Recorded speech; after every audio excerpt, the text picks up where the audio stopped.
We're live. All right, it's 8:30. We'll call this August 15th Central District Health Board meeting to order. First item on the agenda is roll call. I've asked Corey to do a silent roll call. The next item on the agenda is to approve the agenda, and without objection, we'll approve the agenda by unanimous consent. Is there any objection? Seeing none, the agenda is approved as presented. Similarly, with the minutes from our last meeting, without objection, we'll approve the minutes as presented. Is there any objection to that? Seeing no objection, we will approve the minutes as presented from the main meeting.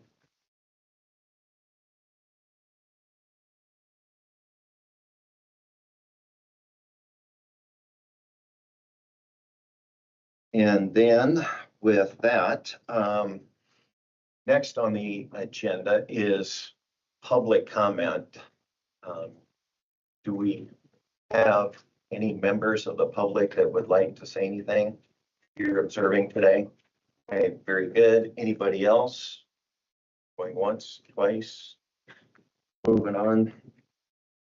Okay, from the board, I would like an opinion on that. Last month, I had the public comment moved up so everyone that wanted to say something would have the opportunity before discussion was had and decisions were made.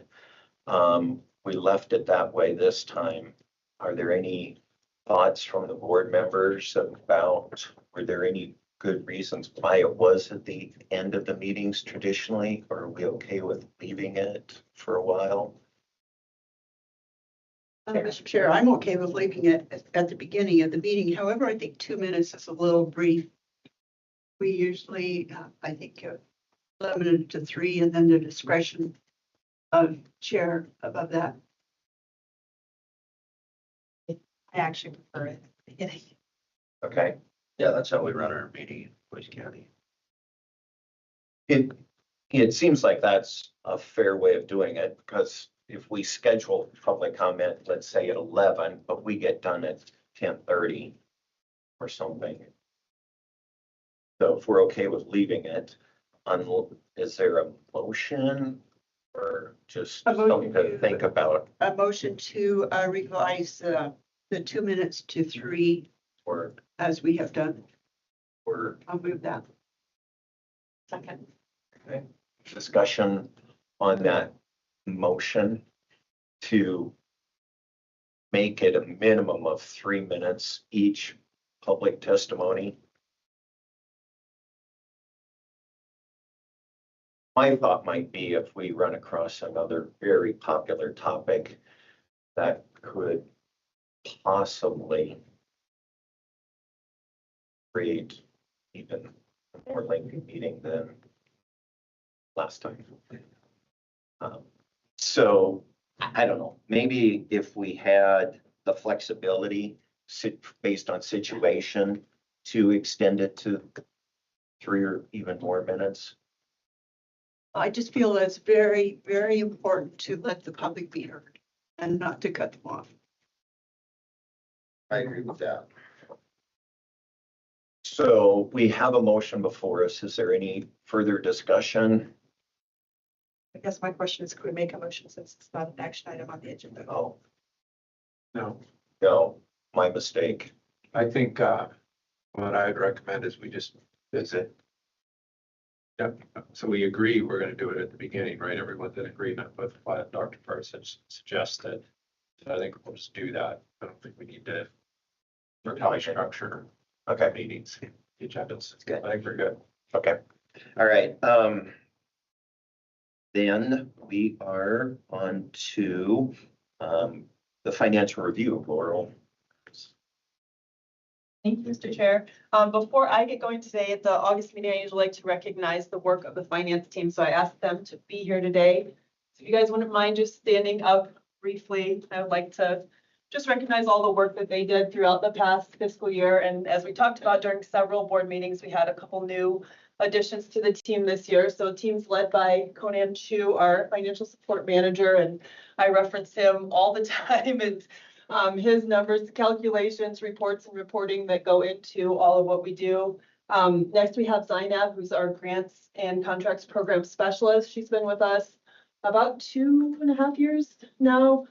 So she handles all of the reporting back and forth between health and welfare on our grants and contracts and all the financial reports and transactions that occur between us and them.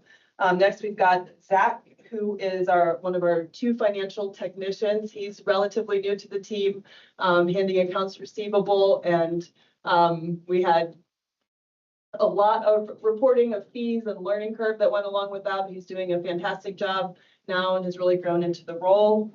We have Scott with us, who's a financial specialist, also new to the agency. What are we at? 4 months now? Oh, 5 months. Okay, missed a couple.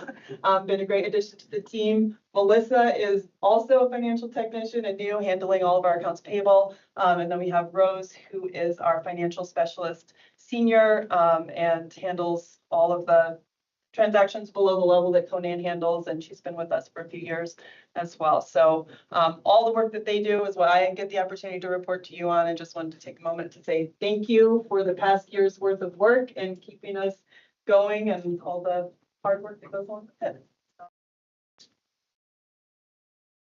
Okay, and with that, I'll move into the report. So to start with, my first report is just on the first month of the fiscal year, so the month of July. We are just 8% into the fiscal year, so at this point, there's never any real trends to report on. Revenues are coming in at 4% of budget. That's due to several factors, including receiving some of our contract funds later than anticipated this year. We also received some of our contracts in a smaller increment at the beginning of the year, and we'll get the remainder of it later in the year.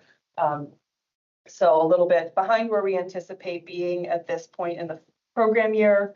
And as we know, other funding is not always received on a predictable cycle. And fee revenue is also received unevenly throughout the year based on our busy seasons in the various programs. So as mentioned, really too early to see any trends there. For expenditures, we are right on budget, coming in at about 8% of where we plan to be. Moving on to page 2, we have our comparison over the last 2 fiscal years. 2 years ago in FY24, for our month of July report, we didn't have anything to report because we had just transitioned to Luma and they didn't have the ability to pull any reports at the program level and see where we were at. So that's why you see all of those lines there, which represent zeros. And the comparison to last year where we have the fees reported in CEH shows that we're pretty close to where we were last year. For FCS, we are a little bit behind again on our fee reporting due to making sure that we had everything reported accurately at the end of last fiscal year, but that will be caught up by the time of the next board meeting. Our contracts compared to where we were last year, we've received less in the month of July. As we said, there's been some lag in receiving contract funds, mostly from health and welfare. So fees and contracts are both showing at this point significantly under budget, but being 8% of the fiscal year doesn't mean much now if we were later into the fiscal year. And personnel, operating, trustee, and benefits are all off as well by a little bit. And then moving on to the cash balance statement for the month of July. Here also you see a lot of empty space. What we'll go over next in the board meeting is what our year-end financial report for all of FY25, and we'll make requests for our special projects and carryover designation for next year. So by the time of the October board meeting, all of this will be filled in based on what the board approves subsequently to this report. So ended the year with ended the month, sorry, with an undesignated and unrestricted cash balance of 1.9 million. And again, that will change based on what the board approves for our special projects designation and our reserve fund designation.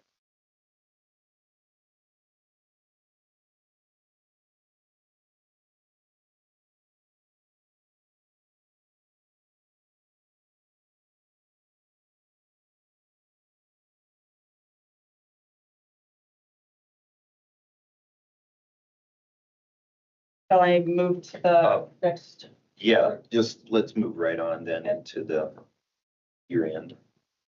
Okay, so moving on to the year-end report, this is a summary of FY '25. So we ended the fiscal year, as we proceeded through most of the fiscal year in a very comfortable financial position. Our total revenue ended up coming in at 98% of our planned budget, so very close to where we planned to be.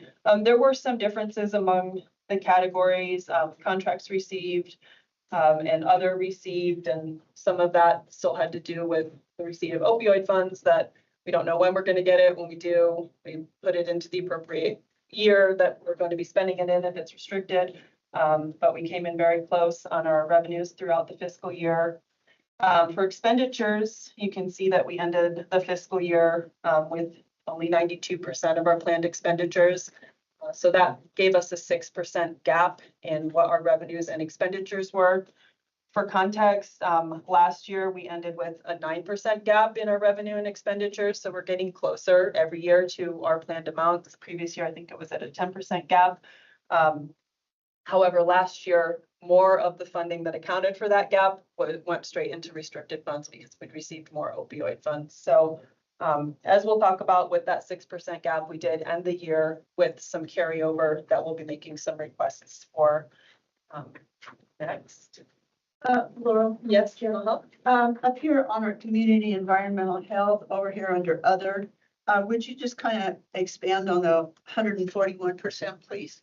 Yes, that is opioid funds. So opioid funds are received as other funds because they're not a contract that we receive directly from Health and Welfare. They come straight to us from the Attorney General's office.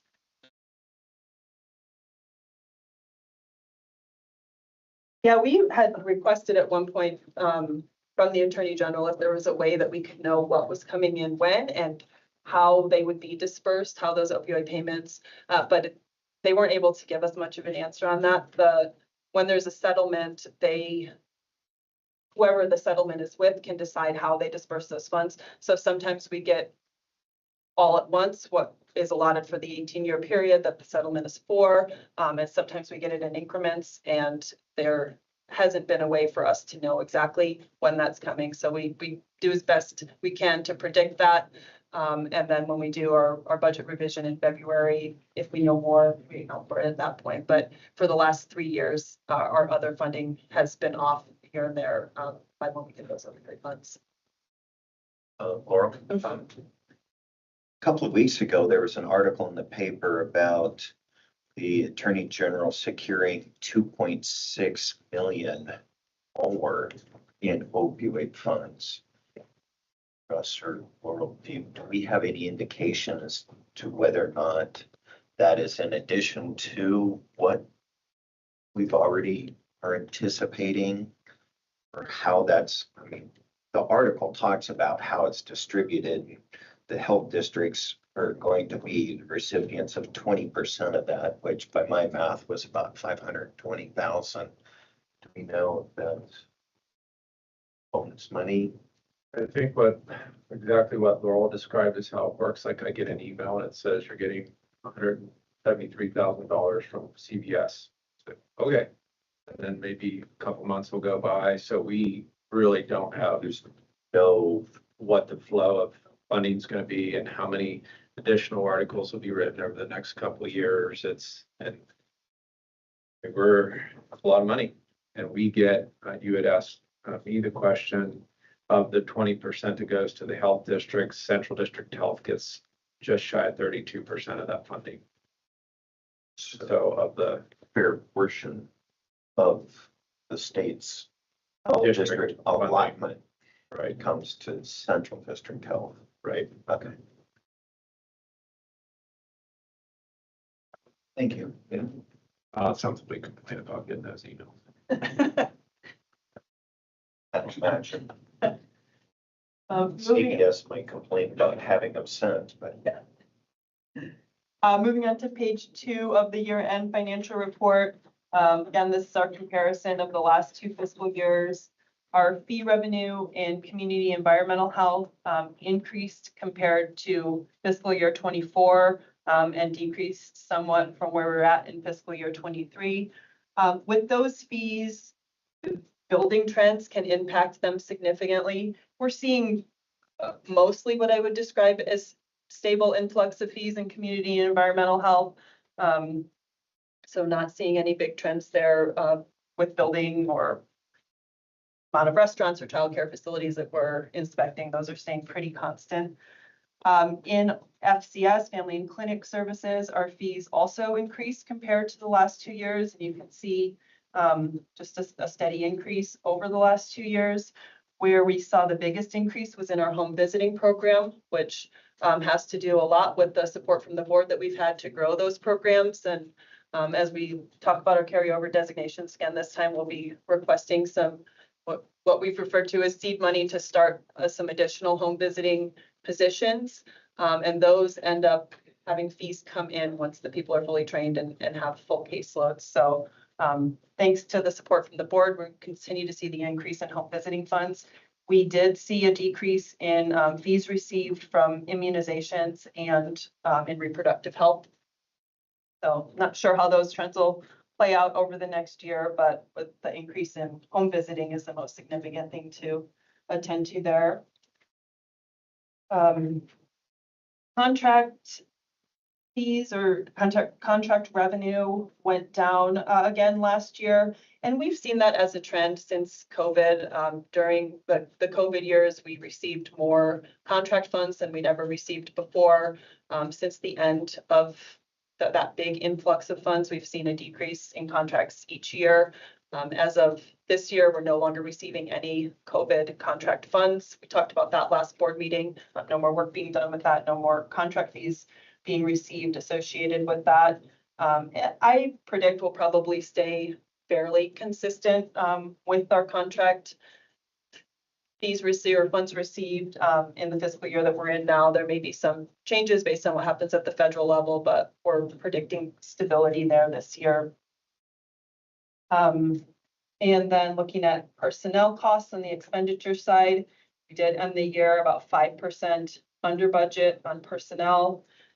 At the May meeting this year, the board approved us to budget to spend 97% of what our full personnel costs would be so that we can get a little bit closer in our planned personnel expenditures. The last 5 years that I've been here, we've been under in personnel every year by anywhere from 3 to 7%. So we're hoping that budgeting at that 97% will get us closer at the end of the year. We won't have quite, won't be quite as underspent in personnel. Operating costs also ended the year almost 10% under what we planned. We did reduce our operating budget this year significantly as well to try to get closer to that. And then trustee and benefits and our capital outlay budgets also ended the year under what we planned to have spent, which of course leaves us with some carryover funds that I keep telling you we'll be talking about soon. Before we flip the Yeah. page, can we go back to the revenue? So under the reproductive health, that's a fairly significant reduction. Do we know why? What's changed in? Not sure what's changed in seeing about $50,000 difference in our fee revenue there. I'm not sure if it's less total appointments, less fee revenue that we've got in, perhaps providing more at sliding cost rate. There could be many contributing factors. Sorry. We can continue to track that and or provide more detail about where the which month over month where the decreases occurred, but I don't have a specific reason that they decreased by that much. Apologize for the phone. My office app rings to my cell phone and there's a dysfunction that the volume in the muting doesn't work on the app. So if someone rings the office, it goes through. I can't stop it. Our Sorry. bylaws have fine for that. I imagine I'm probably for the dead. I'll shore up the revenue. Yeah, I'll backfill. Sorry, So moving on to page 3, our cash balance statement for the end of fiscal year 25. We were left the bottom of the page with an undesignated, unrestricted cash balance of $1.4 million. With the expenditures we just reviewed being under in every category and some unspent special project funds, that's the balance that we were left with. The top of the report shows that the year-end cash balance was just over 11.4 million. For context, last year was just over 11 million and the year prior was just under 10 million. So we have seen that increasing slightly year over year. Much of that is designated or restricted. The special project report there that you see is where all of this projects ended up at the end of the fiscal year. A few of those we would like to carry over into next fiscal year. We'll talk about that when we do the carryover designation. There were no big changes in any of those balances from the time of the June meeting till now, but you can see where everything ended up. So with our cash balance reduced by the designations, reserve funds, and restricted funds, as said, we ended the year 1.4 million as undesignated and unrestricted. Right. And Russ, I believe is Any questions before, or any more questions for Laurel? On that, yes. Yeah, To the. okay. All right, then moving on to discussion of the retention incentive. This is Okay, thank you. So retention incentives at one time, like not too long ago, we were experiencing a lot of staff turnover, and we received a federal grant through Department of Health and Welfare that one of the things that allowed us to do was create retention incentives for our staff. So we've done that for 2 years with board approval. And we use the federal grant and then supplement that with carryover funds. So this would be the 3rd year. If the board approves it, I'm not asking for approval. Tell me what it is, and then that'll be part of Laurel's presentation when you approve the carryover. So what we also, when we implemented that, looked at when does staff leave most frequently, and it was those that were here for a shorter period of time, less than 3 years, tended to have more turnover. I think could be because of being invested in Percy. Once you hit that 5-year mark, there's less of an incentive to leave, because then you would continue to accrue your Percy benefit, versus if you leave in 6 months, you're not getting it anyway. Make sense? So what we'd like to do, what Laurel will have included in her presentation, I'm just calling this out because this is unique, different than traditional carryover request, is that we'd like to provide our staff, if they've been with us for less than 6 months on a very specific date, and that date this year would be December 19th, they would receive a $500 incentive. For 6 months to less than 3 years would be $1,000.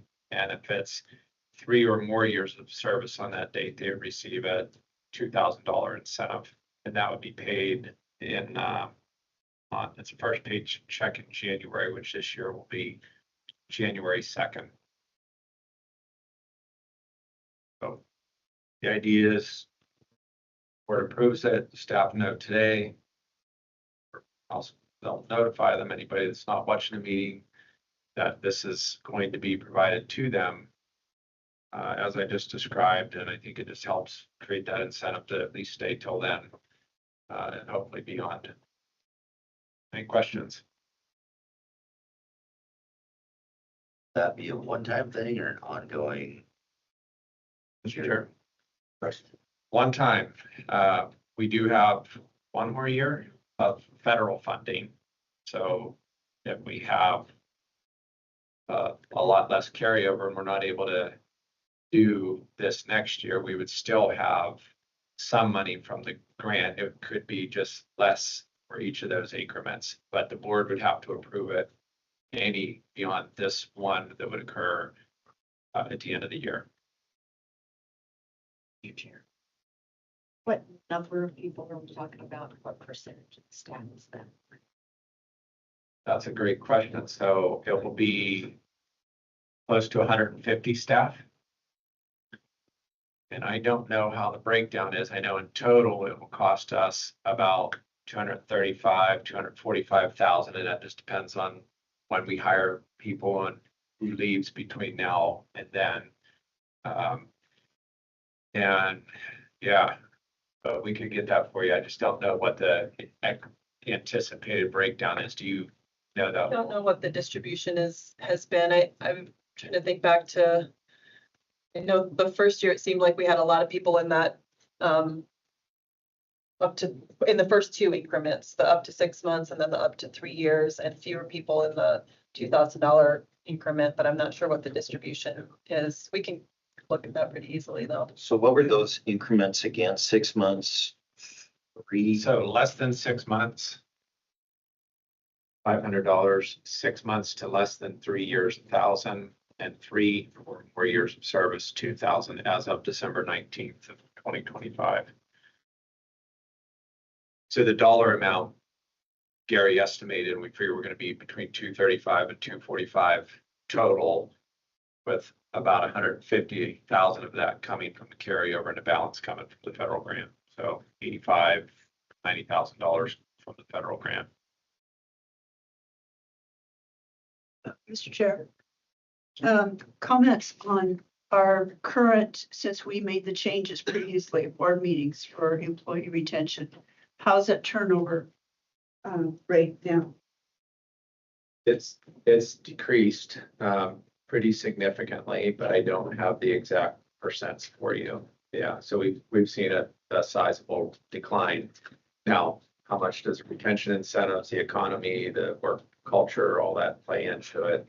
I mean, there's other factors besides this. I think this was just something to be able to recognize the staff and have money out there a little bit out ahead of them, months away, that if you leave between now and then, and hopefully they'll stay beyond that too. We have had some turnover not long after we've implemented them, but not significant.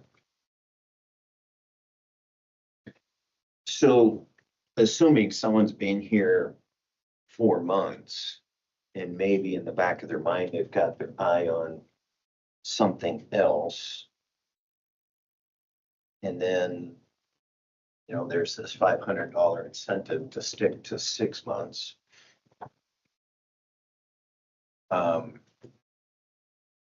Are they then, is there any stipulation beyond that other than just hanging out for a couple of more months to get the 500? No, they get paid if they're here on December 19th. They're going to get that $500. We did talk about when we originally set this up, because there are companies that look at building this out so that you know you get this amount this year, and if you're still here next year, you would get that amount, for some amount. So it's you can see further into the future other than that 6 month window of time. There's money waiting for you if you stay. The board decided not to do that. They didn't want to commit, like future boards or future board members obligate them to expenses that be like 1.5 years from now. So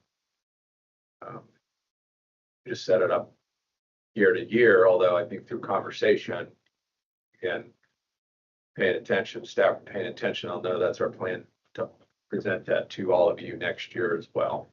So it's one time with pending board approval next August with carryover into federal grant. We don't expect that federal grant to change, so we think we'll have that money at least through next year. It seems in a situation like that example that, you know, if someone has been here 4 months or 5-ish, and they're contemplating something different, the career change or relocation, they could conceivably be that the 500 looked as traveling money. We haven't seen that trend in the first 2 years that we've done it. We have a cutoff date every year. We haven't seen like after Departures. December 19th, December 20th, we're getting 3 or 4 notices. There are occasionally people who quit, I would say in the 2 to 4 week window after the cutoff date, but we haven't seen any spikes. And although I can't say for sure, I'd like to think that if people are in their first 6 months, we as managers and supervisors can usually tell if they're just hanging out, and typically would address that by asking them to no longer be a part of our team if somebody isn't contributing and participating in the workforce and is just hanging out. We tend to manage pretty closely during that first 6 months, and it's a probationary period. So if we're seeing anything problematic, we would be actively managing that and perhaps deciding our own end date rather than waiting till December 19th and seeing what happens then.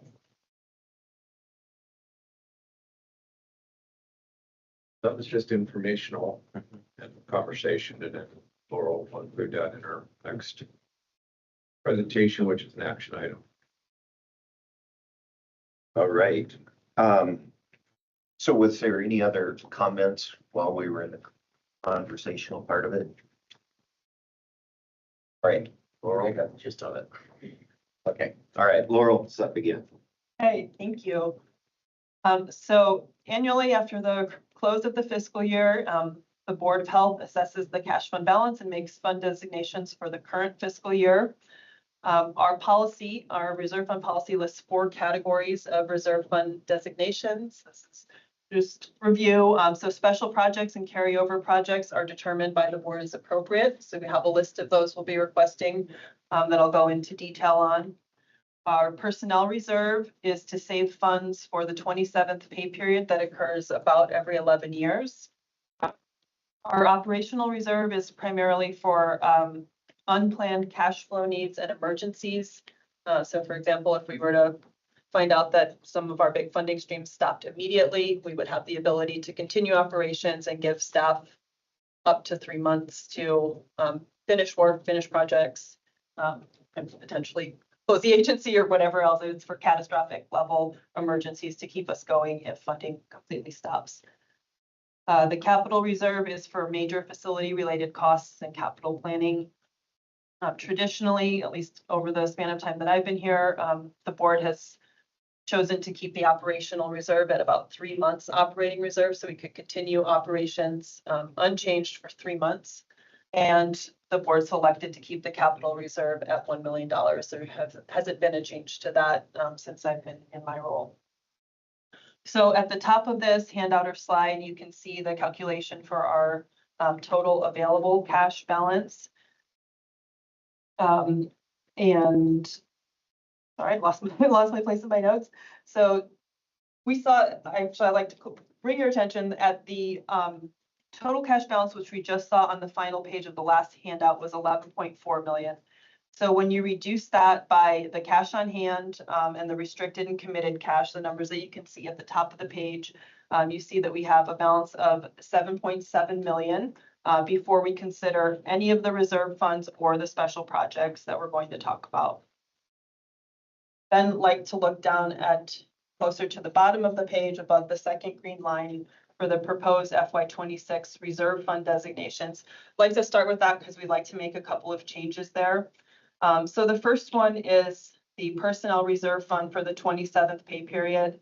As I said, what we've typically done is allocate 1/11 of a full pay period every August so that we can plan for having a full extra pay period in the year that it occurs. That will occur in FY28. So we're getting pretty close in that reserve fund to having what would be the full balance of an extra pay period. With the carryover balance that we had this year, I'm requesting that we move that to the entire amount to pay for an entire extra pay period. So rather than doing 1/11th, we'd be allocating 3/11ths this fiscal year and bringing us up to the total amount. That would mean that during FY27 and FY28, we won't need to change that amount So rather than 1/11, we're asking for 3/11 to bring us up to that 496, 300. There may be some small changes to that if there are changes in the number of staff that we have or big changes in pay or something like that, but it would more than likely be a few $1,000s up or down rather than any big changes over the next 2 fiscal years. So that's one request. And again, that's slightly different than what we've done before with typically asking for just 1/11 every year. The operational reserve fund, I'm asking for a reduction here. Last fiscal year, we had 4.5 million in our operational reserve. That was 3 months worth of the bigger budget that we had during last fiscal year. So this is a reduction of about $500,000, bringing us down to just under 4 million. It is still a 3-month operational reserve, but it would put 500,000 back into that undesignated amount, which we'll be requesting as a part of our special projects designation. So that would be reduced for our new 3-month operational reserve at our smaller budget for this fiscal year. And then the capital reserve fund, I'm requesting to remain unchanged at that $1 million. We're not anticipating anything big coming up, but with capital expenses, you never know. The one thing that we've had in the back of our heads and that we'll probably plan for in FY27 is the roof for this building, which would be a significant expense if something happens there that we needed to repair or replace it. So then looking at our proposed special projects, and I can either take questions at the end or as we go through these, if you have them when we're going through the line items. Laurel, I have one now. So in essence, we're completely filling the 27th pay period pot. Yes. And the follow-up question is, the way that money is being held, is that in one of the interest-bearing accounts? So Yes. we're gaining something on Correct. all 3 of those pots. Yes.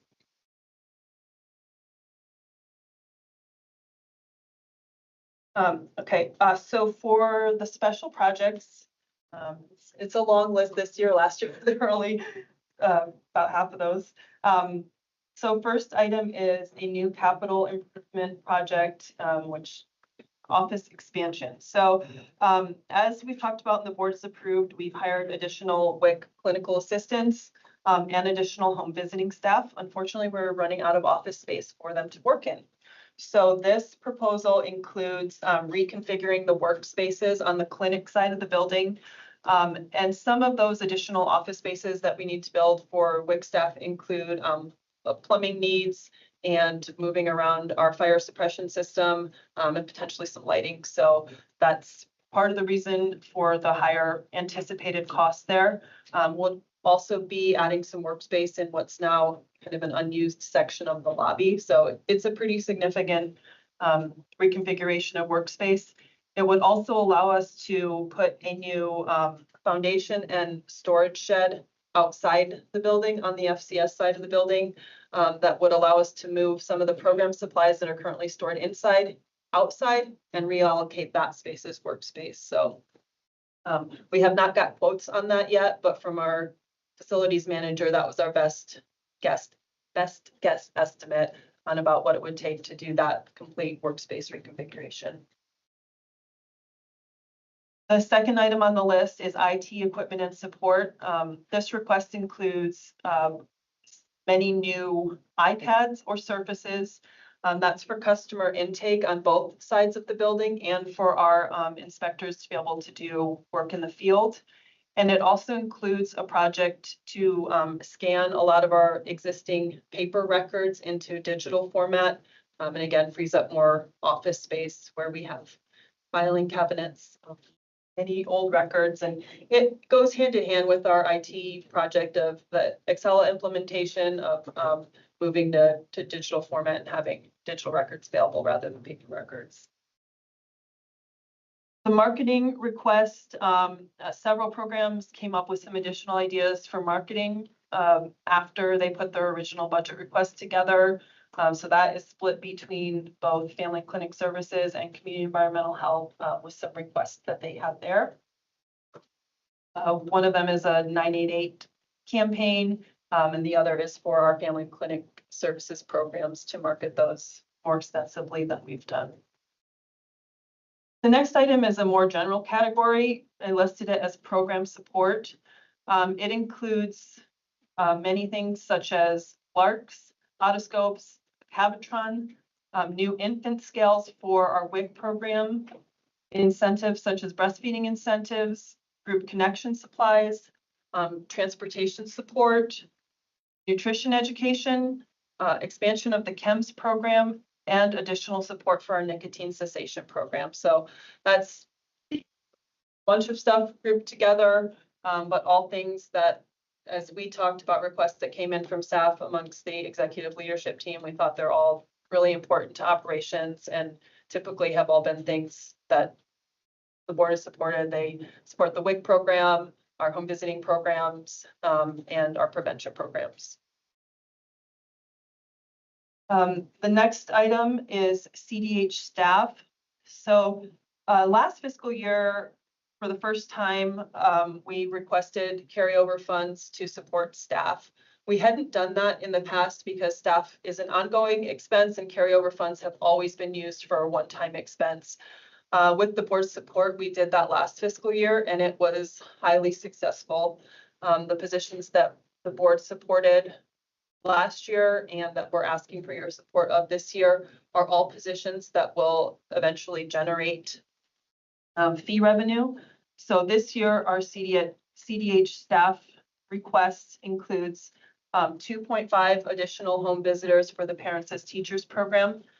They still have a waiting list, even with the home visitors, with them having full caseloads, with the additional home visitors that we hired last fiscal year. One additional home visitor for our nurse family partnership program. They are also at or getting close to full caseloads there. And with that program, you have to hire in advance of people getting to their new caseloads because they're incrementally building up. It includes one new behavioral health practitioner. We've talked about that during several of the board meetings. Our behavioral health practitioner is close to a full caseload, and we'd like to expand into adolescent mental health services as well. Currently, she's focusing on adult clients. We'd like to expand to adolescent and youth. And then the final position included there is a breastfeeding coordinator, which would support the WIC program, but we'd like to potentially use that program to support non-WIC moms who need breastfeeding support as well. That's all the positions that we are including in that request. And again, they all generate fees and are positions that may not fully support themselves with the fees that are generated, but will not need complete support from the board once they get going and are fully trained and have caseloads. The next item is training and development, and that's a smaller line item. That's to provide each of the divisions in the agency with the opportunity to do a half or full day division meeting. Typically, the agency does one whole day all staff training. This is additional funding so that each of the divisions can take a half day and do more specific training to their division only, not necessarily things that apply to the whole team. For vehicles, we did not include this request in the initial budget, but we've reevaluated our vehicle fleet. We just auctioned 5 vehicles and they were all at least 10 years old, if not more. We would like to add 3 new ones to our fleet if the board approves. Just as a reminder, on our vehicle fleet, we closely monitor usage, mileage, and if there are any repeat mechanical incidents with vehicles before making determinations about which to surplus and when we need new ones. In the past, we've waited until they were really what we would consider end of life, in the range of 150 to 200,000 miles on them before we've surplused.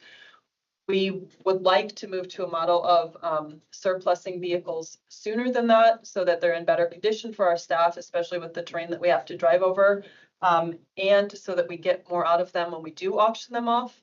They're worth a lot more if we can catch them a little bit sooner than that and keep the vehicles newer and in better condition for our staff.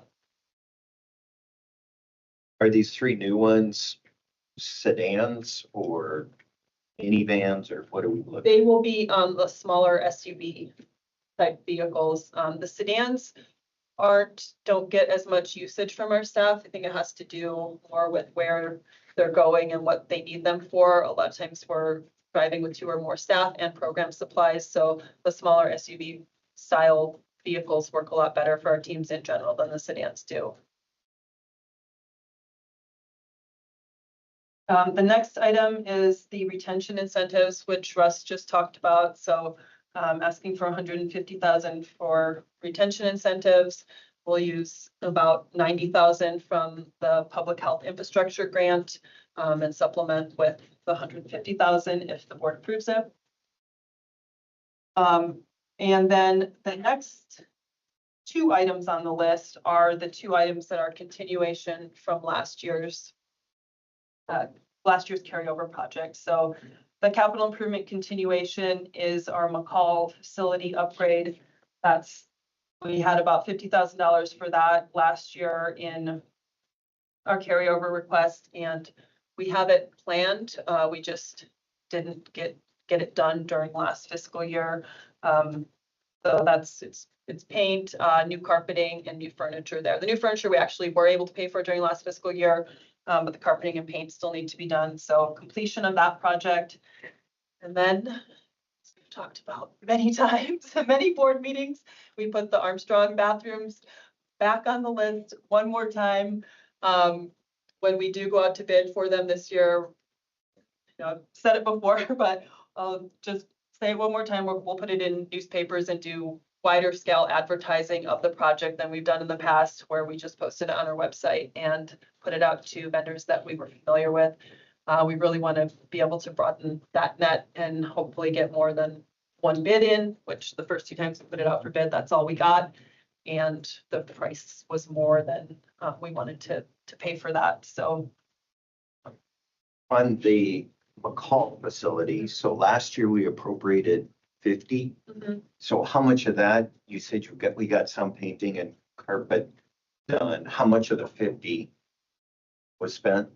None of the 50 was spent. We ordered furniture during last fiscal year, which was not part of the special projects carryover. The painting and carpet were what we had asked for the $50,000 for. We have not paid for any of that yet or started any of that yet. So we would like to do that this month, end of this month or early next month if we can. So this carryover is in addition to the 50 carryover? Kind of moving it over. Just Yep. Yeah. Because continuing to shift the same.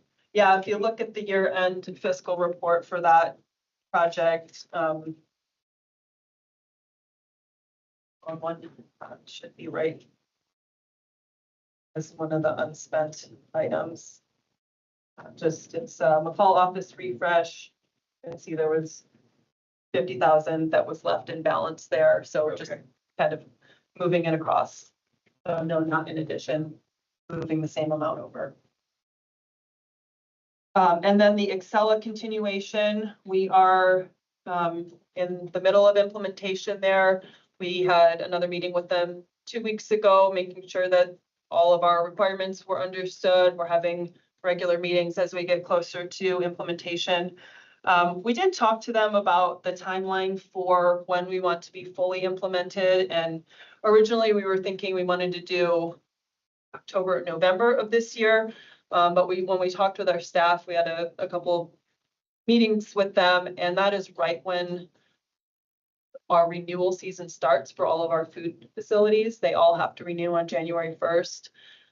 So we didn't want to use end of October, beginning in November as a go live date because it's just too close to a huge bulk of the work that we do in that system. So we've asked Excella to move it back to February for the full implementation. And in all of our programs in community environmental health, February, March, April are their slower seasons. So if we are able to implement in February, it gives us a few months to get used to it before any of the programs hit their busiest time.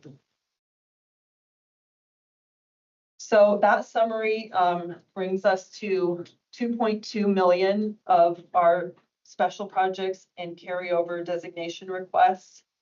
Our reserve fund designations would be at 5.4, almost 5.5 million, and would leave us a very small undesignated available cash balance of 4275.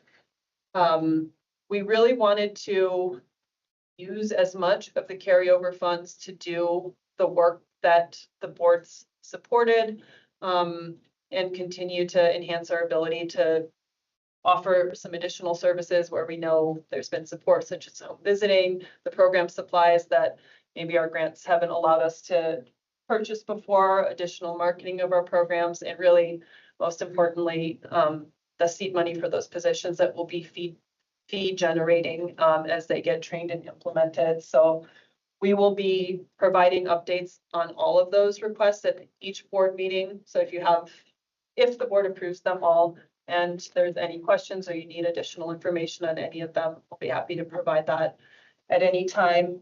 And we're excited about having the opportunity to do this work that we're requesting the special projects for. So this time I'll either entertain questions on those things or this is an action item.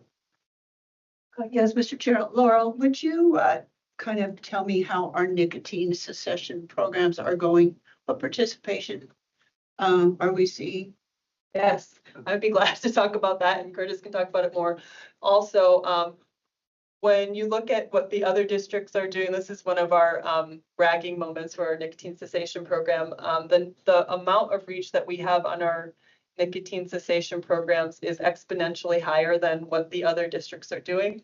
Okay. I don't know the specifics of the day-to-day work, but I know when you look at the numbers reached, ours is maybe 4 or 5 times as much as what other districts are doing. And either Curtis or Becca can talk more about that. It's pretty cool. Yeah, Mr. Chair. Yes. Yeah, absolutely. We have had exponential growth in the number of individuals that we've reached with our nicotine and tobacco cessation programs, and vaping prevention programs. I think we've seen tremendous success in working with the local school districts in being able to present and teach and train trainers in the Catch My Breath program at those school districts, who then in turn are able to teach students and outreach directly to them. And I think we've seen great success in the work that we've done across the counties with tobacco prevention programs. Becca, anything else you'd like to add? Yeah, Mr. Chair, we have, so along with what Curtis said with Catch My Breath, we also have our traditional cessation program. So we really work hard on the upstream prevention and trying to get it so kids don't start to begin with. But we do have teachers trained within the West Davis School District to actually do cessation groups among youth who are trying to quit. You can't subscribe or prescribe nicotine replacement therapy for anybody under 18. So teaching the youth those like healthy coping mechanisms is really, really important because they cannot use medication to stop nicotine. So we work really hard on that. There's a youth hotline that we recommend folks to. And then with our WIC program here, we receive a lot of referrals internally. So thanks to WIC for that, because there are a lot of parents and mothers who want to stop smoking, and we have a diaper incentive program that works really, really well. We've been partnering with WIC and DHW on that for years. DHW is no longer funding that program, but we've been able to keep that running internally. And we've received most of our referrals just internally through WIC, PAT, Nurse Family Partnerships, which has been excellent as well. Very good. I have another question. I want to expand on that. I only heard West Ada. I'm here for Elmore County. Mr. Chair. Yes. So there's conversations happening in Elmore County. Actually, we have someone who is trained in the Catch My Breath program in Spanish, and we have someone who's trained in English. And so we actually are doing Catch My Breath, working with the Head Start, some of the Spanish speaking programs out in Elmore County. And then we have conversations going with both Bennett Mountain and Mountain High School. And how about Glenns Ferry? Glenns Ferry is still conversation only, no implementation yet. I look forward to hearing progress there. Yeah. You have been in the charter school as well. Yes, yes. And I was a little bit shocked by the figure on the capital improvement for the McCall and the Armstrong bathrooms. Seemed a little bit of a leap. So Yes, so last year, during last fiscal year, we had planned for part of the Armstrong bathroom in our regular budget. So the amount that was in the carryover special project request was not the amount of the full bathroom cost. I keep pulling up the July report, not the year end. So the amount that we had requested there, the 100,000 was in addition to 150,000 that we had built into the regular budget in the capital planned capital expenditures. So this amount we are hoping would cover both the bathroom. We did not include the bathroom in our regular budget this year, and that 50,000 of typical refresh. The quotes that we've got, so during FY25 and FY24, each we got one quote when we went out to bid. The first year was 350,000 during FY24, and during FY25, the quote that we got was 340,000. So it went down, but not enough that we felt like one singular quote was enough to do the work on. We are hoping that we could get a bid in more in the range of 250 to 275. That hasn't happened yet. But we think we're hopeful that with putting the word out more broadly, there's a firmer vendor out there who'd be willing to do it for less than what we've gotten offered so far. So that's the reason why it's more than what was on the previous carryover. I would like to jump back to smoking cessation just for a second. At some point, I wouldn't mind seeing marrying up reach with the program to change in trend. So with that reach, are we seeing a decrease in vaping and smoking curves, or, how is that translating into success?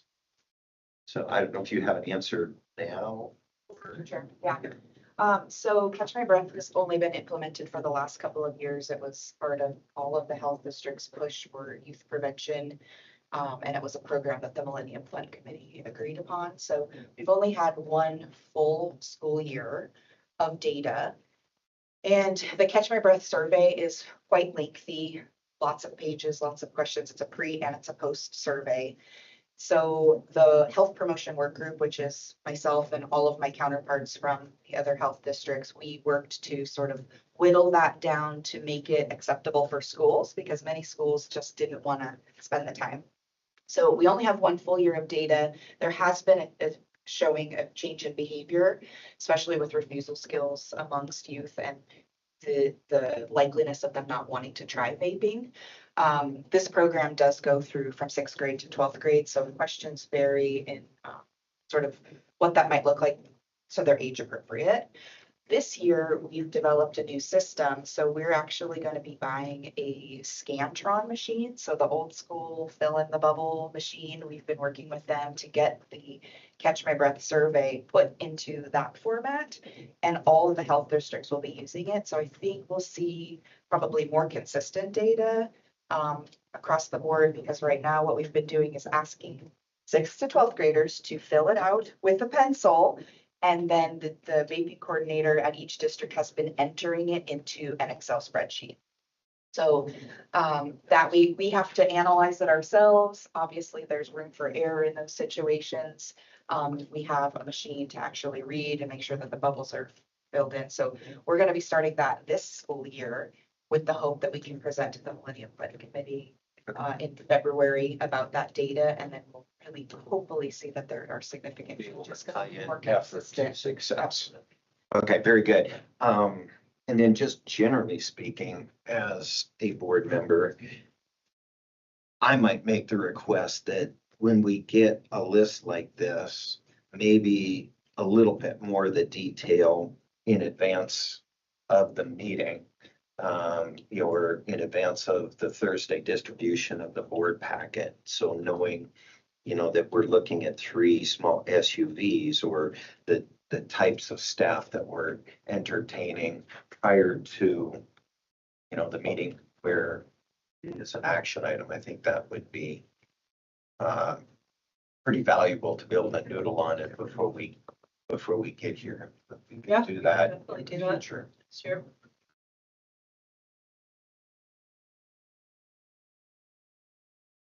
Here, I just have one question. Oral on the Acela, so there was 114 left. Mhm.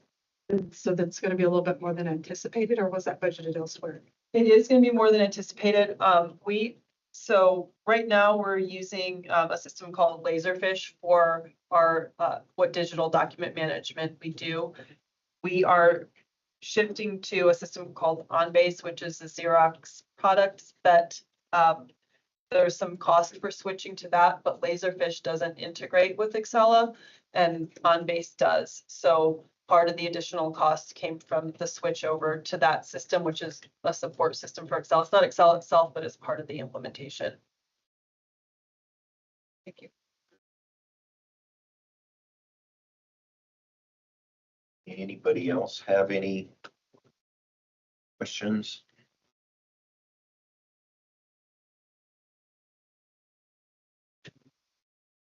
You have anything else to fill in on carryover? No additional comment from me. Thank you.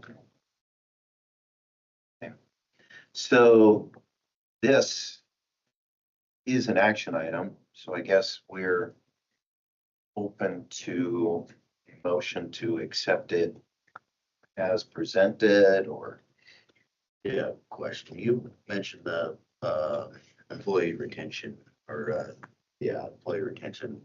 It sounded like you didn't like the 6-month incentive. I don't know when Russ was talking, where you were headed with that. well, I guess the reason why I raised the question is my background in, healthcare incentives, where if you want some of your student loans paid for, you've got a commitment for a certain period of time, or if you want the military to pay for your law school, there's a certain commitment in order to receive that benefit. And I guess that was the frame of reference that I was looking at when I asked that question.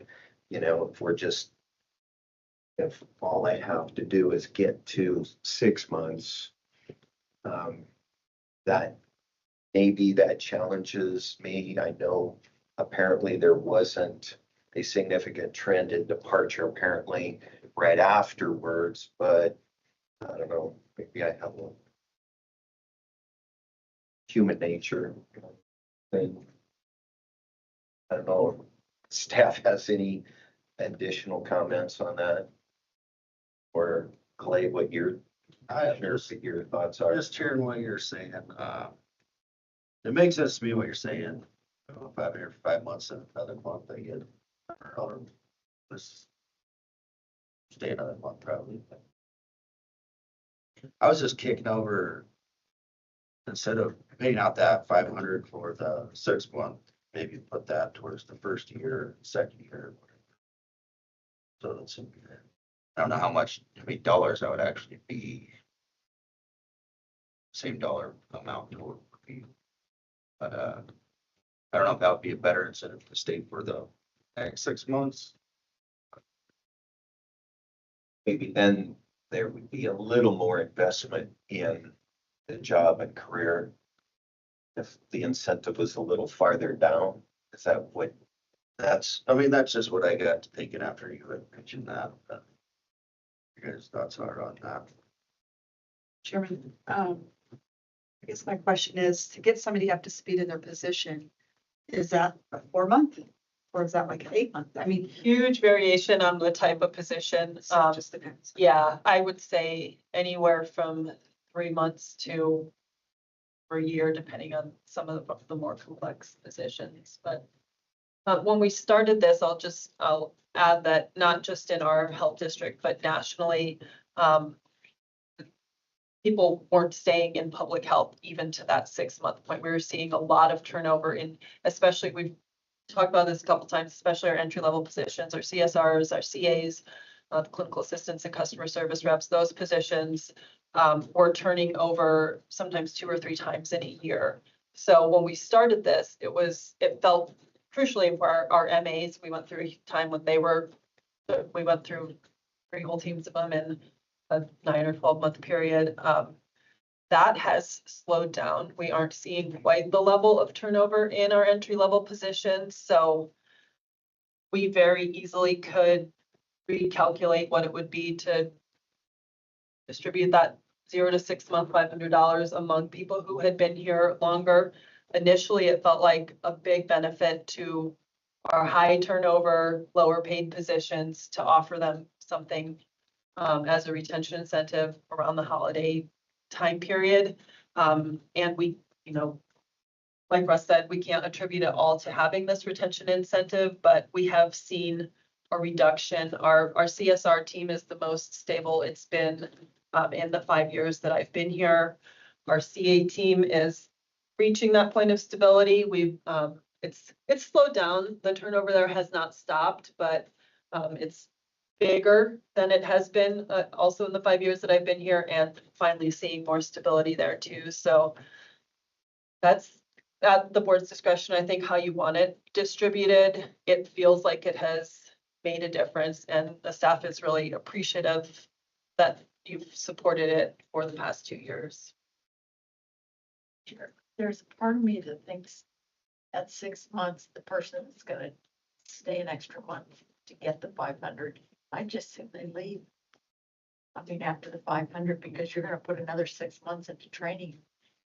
That's where the negative move off starts that we've all been dealing with in the last few years. And I think just as another way of thinking about it. From a logistical perspective, it's easier to either do it or not at the 6 month if it not adding in a stipulation, getting the money back after it was paid out. If somebody left within a month would be difficult or impossible. So I recommend that we either give it to them at 6 months or just not wait till the longer time increment and not build stipulations in. That would be difficult for us to get it retrieved. Entry level positions, though, that could make or break it.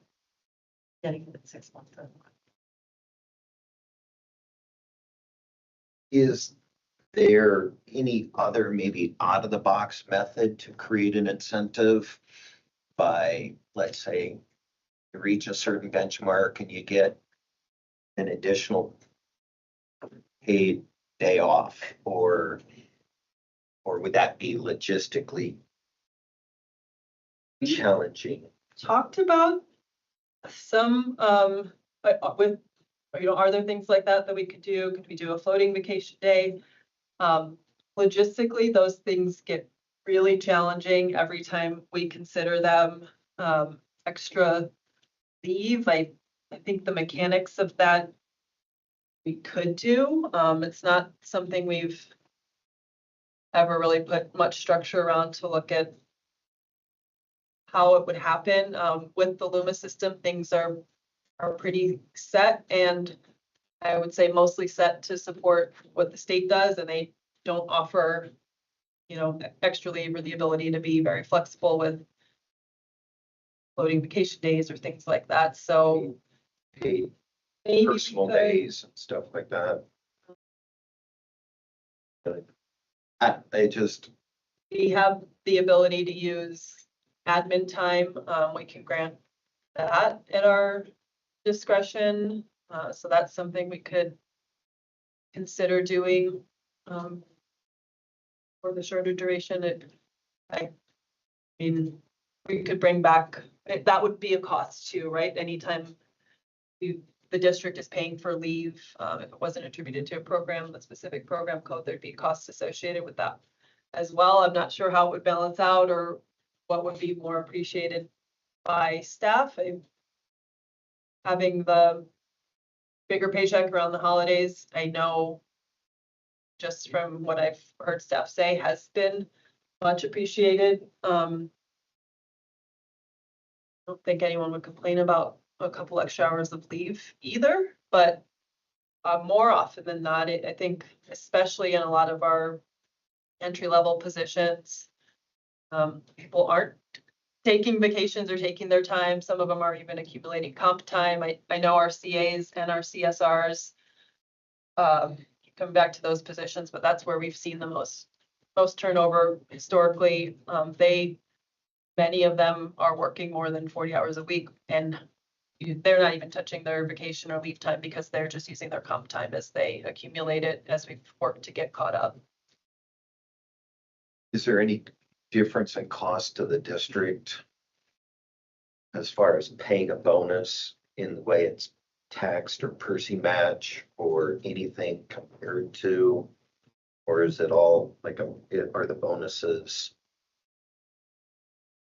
fully taxable just like the rest of the income? Yeah, Just counted as income. Does 6 one half a dozen the other, as far as it goes?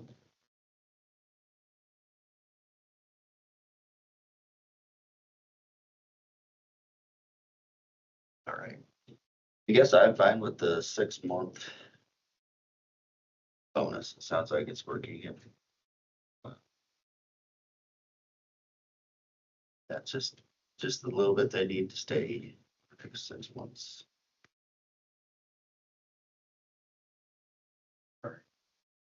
Any other, well, we don't have a motion, so we're technically not discussing. Is there a motion then on this carryover? Would we like to see maybe some more refined detail put in this before we actually vote on it? What is their timeline?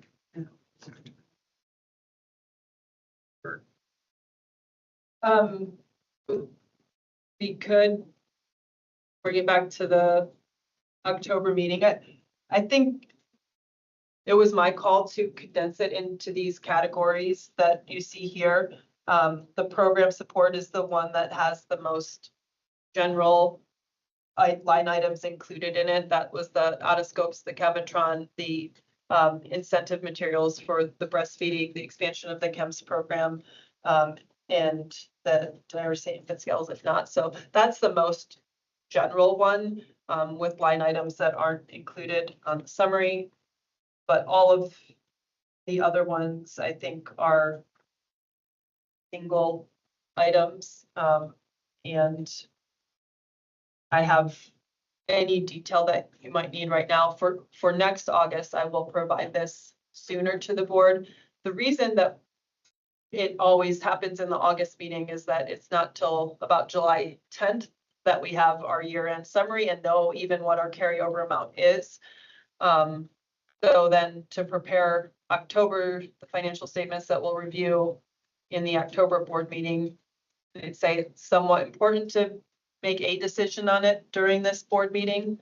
Happy to provide a more detailed spreadsheet when I'm doing my reports monthly on what the special projects and carryover designation is. And the board also has the discretion to change what's in our special projects at budget revision time or anytime. We typically do it in August, but the reserve funds and special projects are always at the board's discretion by policy. So by approving today, you're not locking in indefinitely. But again, it is up to you. And I made the call to put it in the categories that it's in, just so we didn't have 20 different line items. Make a motion that we accept the carryover and reserve fund as. There's a second. Second. Okay. We have a motion to accept the carryover as presented. Now we're in formal discussion on the motion. Is there any discussion? Commissioner? Looked like you had something to say. I think motion is As far as myself, I think I'm comfortable with these items. You know, this time I'm not certain we're going to, be able to hide some untoward stethoscope in that penthouse series of items there, but probably in the future, having some bullet points underneath and a general assessment of what, vehicles, are going to be and that sort of thing. I think that would be helpful. So I'm comfortable. Any other discussion? So all in favor of approving the cash or the carryover reserve fund proposal, say aye. Aye. Opposed? Right. Very good. That has passed. And then we're moving on to the 9:45 item at 9:45. Does anybody feel we should take a moment before we move on, or we could charge forward? Okay. All right, charging forward. Russ and the memorandum of understanding. You're welcome to come up, Curtis, if you would like. I would appreciate your support. So I brought this to you back, I think it was in February, that in rules, DEQ is responsible for non-municipal solid waste, and the health districts are responsible for municipal solid waste. Prior to House Bill 316 passing, state agencies by law had the authority to delegate stuff to the health districts. After that went into effect on March 1st, 2022, they no longer have the authority to delegate. We have to agree to it. So we do this through a memorandum of agreement, although there's still fragments of that in rule where it says the health districts will do certain work. That would include municipal solid waste. Municipal solid waste is typically county owned and sometimes county operated, sometimes privately operated. So where we were going with this is in Ada County specifically, and in Canyon County, Health District 3, more so than anywhere else in the state, the non-municipal solid waste sites are far more complex. They deal with petroleum contaminated soils, industrial waste going out to facilities where it's being treated through like applied land application. Our staff aren't trained to do that kind of work. That's not what we do. So the non-municipal solid waste sites include those. By rule, it also includes things like county-owned transfer stations, even though that's household waste going most often to transfer stations. So it's our preference, which is what we talked about in February, to have DEQ change the MOU, and they are responsible for the private non-municipal solid waste sites. And that's the path we were heading down. And again, it primarily impacts our district and District 3. The other health districts are on board with that. But after many months have gone by, communication back and forth with DEQ's director, they drew the conclusion that, well, it's better to kind of all or nothing. That was not the final offer, but that's where they were at, is if the health districts no longer want to do non-municipal solid waste, then they'll do it, but that'll include the county-owned, sometimes privately operated, sometimes county-operated transfer stations also, collection sites and transfer stations. So my thought is, it's really up to the board to decide whether we want to do any of this, including the municipal solid waste sites, which include like the Bennett Mountain Road now was collecting while the IRWS was in transition to now Republic, I think it's called Sawtooth Regional Waste Facility. And it's also serving as a transfer station. That's out on Bennett Road, past Mountain Home to the north, as an example. I would kind of like to get this wrapped up because it's been a long time we've been talking about it. We have another facility coming on board that will be number 8 for privately owned non-municipal complex facilities. And what one of our staff, Lori Bedigian, who's the one doing those inspections, she's kind of anxious. Here we go. We got another one coming on. She shared it. They're waiting for siting approval from DEQ. And then they'll submit an operations plan for us to review and approve when we really need the expertise from DEQ. And it just doesn't make sense for us to continue to do those particular facilities. The other thing that really hasn't been brought up much in the conversation is the MOU says DEQ will do unannounced inspections annually at non-municipal solid waste sites because of the technical expertise required, and they'll notify us before they do those. And from what my staff, Curtis' staff have shared, we've never been notified that they've ever done any annual unannounced inspections. The MOU's been around a long time.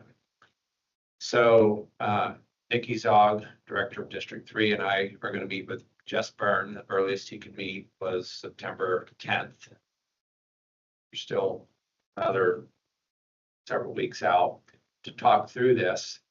His concern is they don't have the staffing and resources to do it. Like I said, it's already in the MOU that they are doing this or to do it. I'm not sure what the cost would be to do that. They have regional offices statewide, kind of like the districts have. We all have our own offices statewide. So my preference is, in support of our staff, is to discontinue doing privately owned non-municipal solid waste sites, which is what we talked about several months ago.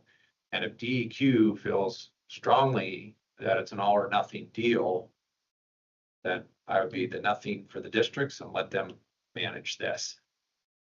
One other little nuance is that the Idaho Solid Waste Association, which I've been in contact with, is, I'm told, working on legislation to actually take the districts out of solid waste work, period.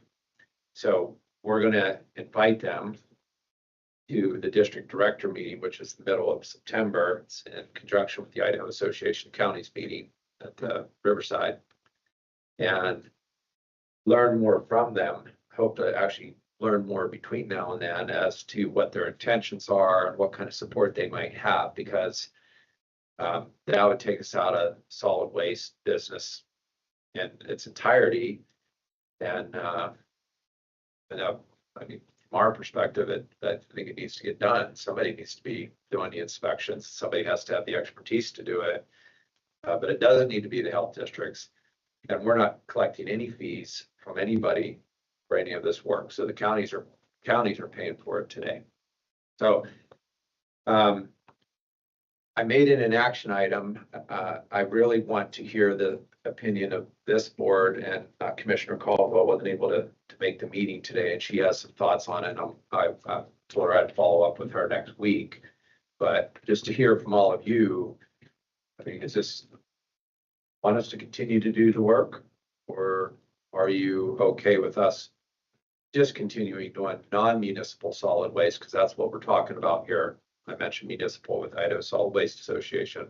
I'm not sure where they're going to go with that or if they'll have success with that, but all non-municipal solid waste, including county owned. Chairman, and I know we've had some issues in Elmore County with that privately owned. And I have to say that the support we got from CDH was exponentially more for the DEQ, which makes it hard for me to make a decision to get out of it, because we really did get adequate isn't even, it's lower than adequate. You know, I mean, I don't even know how to describe. support we got from DEQ. And the ownership of that. So it's very hard, but I do understand that it is in their realm and scope of responsibility. And it was disappointing and, it's ongoing, at least for our county. So much so that we're making our transfer station a land. What? We have a site designed to make our transfer station an operating landfill. So it's definitely, it can go both ways because, like I said, we got so much support from Brent, Curtis, and so it's definitely, it's a difficult one for me, for Elmore County at least, because of the issues we went through. Now, and I don't know about Ada County, what they've had to do. So, Mr. Chair, just to kind of go along with what Chris was saying, I have personal experience with DEQ and actually another county where they were mandated to do things, but it just never happened. They don't. so the scenario that you're talking about, we would continue to do. So that would be the municipal solid waste facility. So we're in rural, we currently have to do those. That was, I didn't mean to create some confusion, but the Idaho Solid Waste Association has been talking about removing the health districts from all solid waste. What I'm talking about would just be the non-municipal solid waste, which would include the transfer station, but not Sawtooth Regional Landfill. We would continue to do that even if we remove ourselves from non-municipal solid waste. You would continue the sawtooth. Right. The thing that I'm not clear on is why would DEQ not allow us to continue to be the inspectors and support for transfer stations? And transfer stations, and I'm not a technical person, but if it's household waste going to transfer station and taken to a landfill, it's municipal solid waste. But anyway, it's in rural, and I don't understand why, but Brent lived too, didn't he? yeah. So this, what we're talking about is the non-municipal, but it does include transfer stations per rules. So that's DEQ. It's like all or nothing. And they gave some explanation and the public would be confused. And I don't know how they'd be confused. I don't think any member of the public knows who inspects what. Yeah, that's true.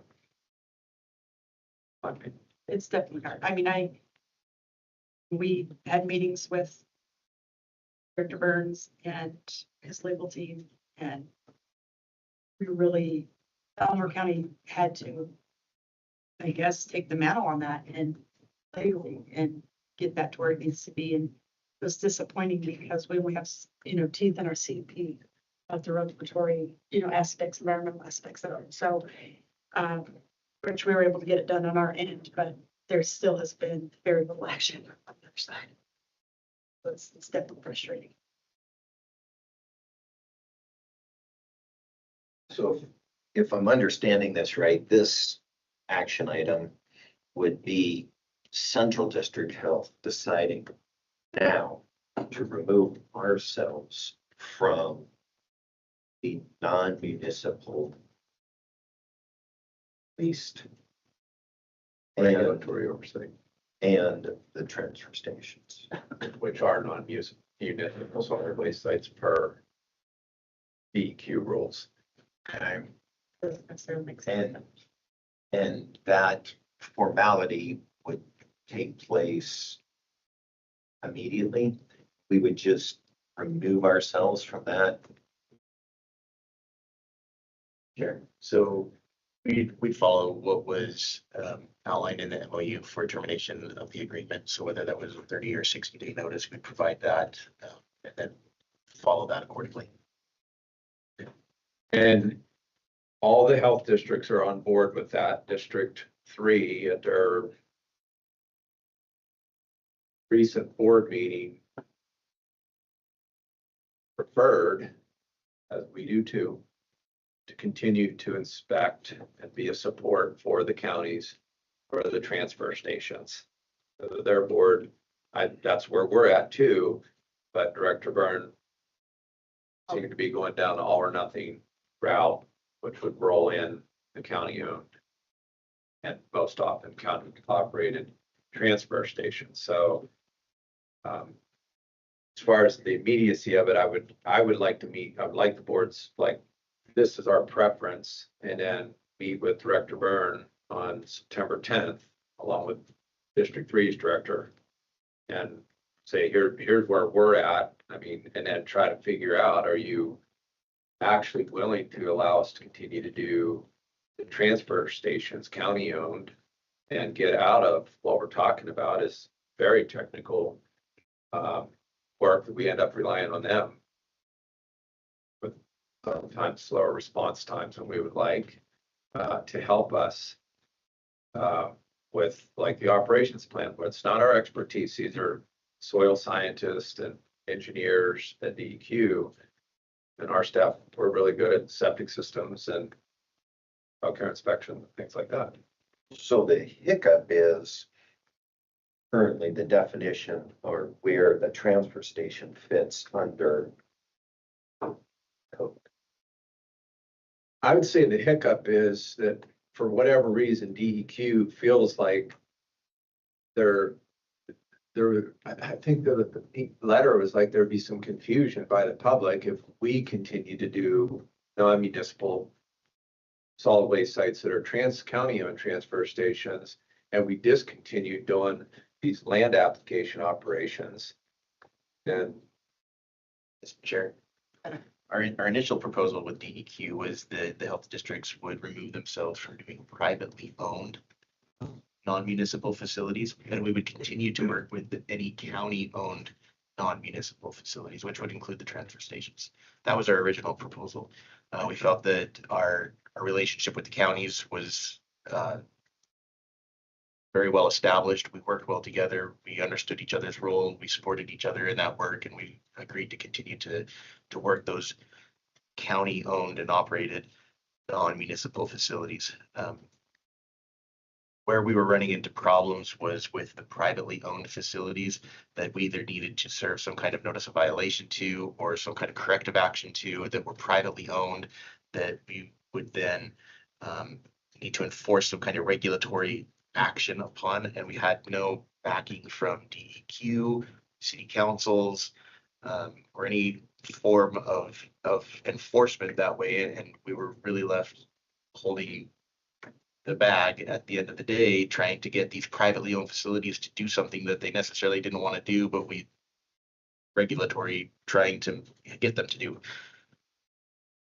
When we presented that option to DEQ, DEQ's stance on it was that would come across as confusing to the public, as Director Duke stated, and the public would not be able to distinguish who was regulating which type of facility, and that the regulatory authority for the facilities would be based on their ownership. And they didn't want to go down that path of distinguishing between publicly owned and privately owned facilities and managing them or regulating them through different authorities based on who their ownership was, which is what led them to the conclusion of it's an all or none deal. Either continue to do all of them, private and public, or remove yourself from all of it and don't do any of it, including the public owned ones, which would be the transfer stations. So that's really where it got to. DEQ didn't want to distinguish based on ownership who regulated what. So I was just going to ask, how much public input? Is there a lot of like public complaints? Because me personally, in my almost 60 years, I haven't given a second of thought who's regulating what. You know, so Not regulated. is that an issue other than, I mean, I understand your situation because you're a commissioner and you're having to deal with the ramifications of it, but from the public perspective, is that something that gets a lot of public attention? Chair, from time to time, yes. So we do field a number of complaints in regards to non-municipal facilities.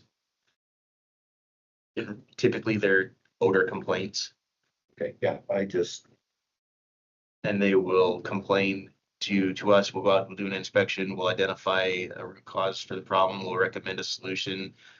Facilities are not inclined to do that typically because there's cost associated with it or expertise that they don't have. And our only way to enforce that is to either get the Department of Environmental Quality to require them to do something, or another local government organization to require them to do something that's issued them some kind of conditional use permit, such as a city or a county. And so when our efforts to go to the cities has not been successful, our efforts to go to DEQ has not been successful, we're just left with a complaint that we know how to resolve that nobody will enforce. Okay. Yeah, and I just probably answered my own question with an example. Chairman, I know, and they could probably speak to this too, that as county commissioners, a lot of times the state will bring stuff forward and make, legislation will be as such. And it was something on us that we didn't agree to. And so this is kind of the same thing. DEQ is, they're not doing their due diligence or their job, to speak frankly. And then we are having to have that mantle again. And it happens a lot. I mean, Yeah. we see it all the time, but it's just another state agency that is putting their responsibility on somebody else. As a county, I would much rather deal with Central District Health than you. There's no question about that. But as far as the all or nothing, if they want all or nothing, I prefer nothing from Central District Health. You can have it all, but from the county position, I would much rather deal with Central District Health than. It's a catch-22 for us because we know Because you're putting the bill for saying. we know the easier That's one to deal with than the results we get from that. There's actions taken, whereas there isn't the other. But then again, that's us taking on that burden again. So it's kind of a catch-22 yeah. for us. Sure. All right. It is. So this is listed as an action item. So what is the will of the board? Is there a motion? Crystal, are you reconciling that this is a good idea? I think stuff like this has to happen in order to get their attention. I hate to say it like that, but they need to do their job. And I know it's unfortunate because we may not get the results, at inspections and stuff. Mr. Chair, just as a point of reminder, as Director Duke pointed out, this would not change the Central District's health relationship with the counties in returns to municipal solid waste. We would continue by law to be required to continue our regulatory work there. So that would not change with the counties in that nature. So, anybody? Motion? Are we going to dispose of this item? Did you say dispose? Well, we got to deal with it one way or another. Are we going to have a motion to approve or die for lack of a motion? I'll make the motion to approve moving forward with the nothing. I'll make that motion. Okay. Second. Second. Got it. All right. Now, any formal discussion now that we actually have a motion? We got it all out of ourselves. Seeing no further discussion, all in favor, say aye. Aye. Any opposed? Motion carries.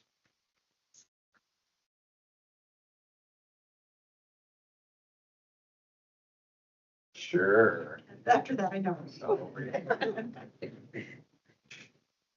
Cat Creek Energy Project, it also gives us heartburn.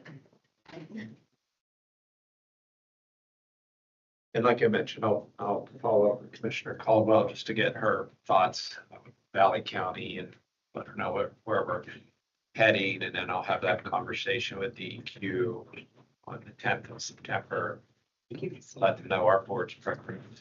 And then at that point, then we can give them notice if they're not open to allowing us to continue to work with the transfer stations. That sound okay? I think that was what I heard in the conversation. Yep. Okay. All All right. right, very good. 5 minutes behind, so let's head on to next agenda item, conversation about the resolutions and proposals. Russ is up to. All right. So resolutions are brought by boards, individual boards, to the association meeting, the annual association meeting, which is October 15th and 16th. So the business meeting will be on the 16th. As a reminder, Public Health District 3 is the host, the organizer, and physically Central District Health is going to host the meeting here because of all the construction going on Highway 55. They asked if they could do it here, and we're doing it. We offered more Mess out there. yeah, it totally is. So, so we have 3 resolutions actually. We have a third that we came up about a week ago or less, and so the point of resolutions, if the world worked as I would like it to, is that you all say, yeah, this is a policy issue that we need to work on. We need to change legislation, which is usually what we're talking about. And if the full association votes to support these in October, that puts some money behind it, which we've done in the past, and hire a lobbyist to help lead the charge. District directors always get very involved, but a point person at the legislature who's there for the session on our behalf. And historically, that has been Mike King. So today, what I'm asking you for is your support of 3 resolutions and a position statement that will then take it to the full association meeting for deliberation and determination whether they support it, whether they're willing to put some money behind it to get it done, get the policy work done. Okay, so the first one is the legislature changed the law around minors being able to access care without parental consent for pretty much everything. There's a law that if you're 16 and older, you could get counseling services without having parental consent. And then Idaho Code Title 393801 that's been around since 1971 for communicable diseases, communicable and infectious diseases, would allow clinicians, nurse practitioners, PAs, medical doctors, DOs, if they felt the circumstances were such that they could involve the parent. Then we have Natasha King Anderson here, who's a nurse practitioner, been doing this work for a long time. She talked. I asked her to be here to talk about like how does that go. We don't just offer care to never have to a 15-year-old without encouraging parental involvement, parental consent. But there are circumstances which we can share where it just won't work. And then we'll talk about what's happening with, primarily we're talking about sexually transmitted infections. And there's pretty severe consequences for not getting tested and treated, as those of you with medical backgrounds know. And Sarah Wright is here from our epidemiology program to talk about what trends we're seeing with teen STIs. This isn't like how many people go in, or this is what gets reported. So you get tested, you're required, the providers in the lab are required by law to report to us. So I think that'll be an interesting part of the conversation. So basically, our attorney, Mike Kane, has said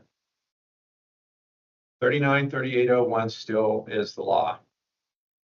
The statement of purpose in the bill that changed this says, no, it supersedes all the existing laws. But what you know, the former legislator, that's what they wish. that they'd like to have happen. But there was nothing in that bill that actually changed this.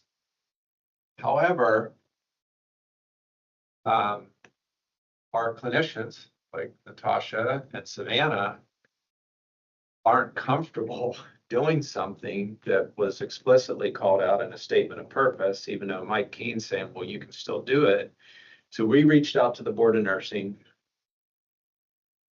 almost a year ago, multiple times. Mike Keane did, hey, you know, would the issue is, will the Board of Nursing take disciplinary action if we follow 393801? They have never responded. And then Natasha reached out. I assume as of this morning, you haven't received confirmation one way or another on whether or not our staff and the health district staff and medical providers throughout the state would be disciplined for following the law that's been in place since 1971. So there's all kind of reasons. I mean, the data that I included in this tells you that teenagers, according to the Youth Risk Behavioral Survey of teens, they're having sex and they're having unprotected sex. This was the 9th through 12th grade. A lot of them aren't. They're not using barrier protection frequently, which leads to sexually transmitted infections. I'll let Natasha talk about the very high prevalence of asymptomatic, so you don't know you have it. We used to, back when we did teen clinics and things like that, we'd identify STIs in individuals who didn't know they had it and then treat them and their partners. And then the other thing that I included in there, because the chair of this year's IAB meeting is Commissioner Purdy from Adams County, and the first day is really going to be around sex trafficking. That's up to them to decide what they want to emphasize. So it's sex trafficking. And when you look at the data, that's pretty alarming also. A number of kids that are being sex trafficked between the ages of 14 and 17. And our way of thinking on this is if we're seeing those kids and you're behind a closed door with a clinician and you can have a conversation, you can identify bad stuff going on, like sex trafficking and then just sexual abuse that most often occurred between family members or someone known very close to the family. So those conversations don't happen today because it's highly unlikely you're going to get somebody who's managing, and sometimes parents are involved with sex trafficking, to give consent for their minors who are being sexually abused and exploited to approve a visit to a clinician, because there's risk with that, right? If they get turned in. And then medical providers, so Natasha, you have a conversation and you find this stuff out, you're required by law to report it to the police or health and welfare within 24 hours. So there's all kind of good reasons, in my mind, to say, for the legislature to say, well, we really intended for 393801 to continue to be the law. So I'd love to hear, maybe Sarah, you could start to share the STI data. Oh, go ahead. Can I interrupt one? Yeah. We, in a conversation, we talked about contacting, was it the physician assistant regulatory board, to see if they had an opinion?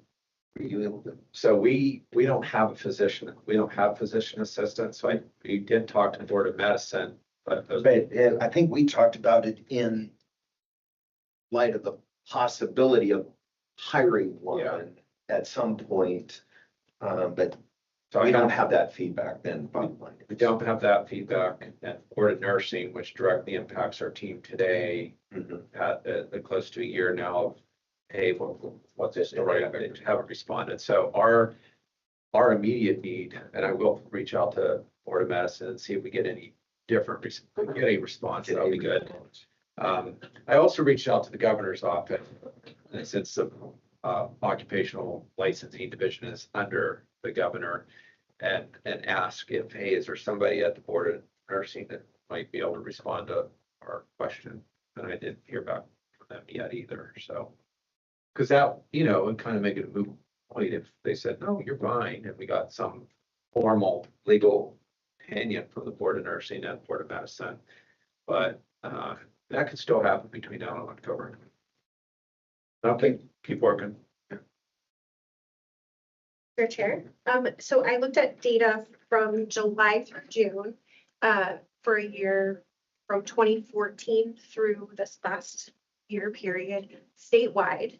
And from 2014 to 2019, we were seeing a general increase that we would expect with our increase in population of rates in STIs among 14 to 19-year-olds, or 14 to 17-year-olds, I'm sorry. And then as expected from 2019 to 2020, there was a pretty dramatic decrease in those rates due to, lack of access and multiple barriers to access. And then we've seen like a general decrease in our rates since then, with another dramatic drop in the last year of that we saw between 2019 and 2020 in those rates, which, when you're just looking at the data, looks encouraging. Like we're seeing a lot less STIs diagnosed in teens, but we can't say necessarily that is because people are getting fewer STIs. As we know that with our population growing rapidly, we would expect, just based on how germs work, that those would at least decrease or level out after care returned to normal after 2020. So we're concerned as epidemiologists that there are increased barriers to access of care for that age group.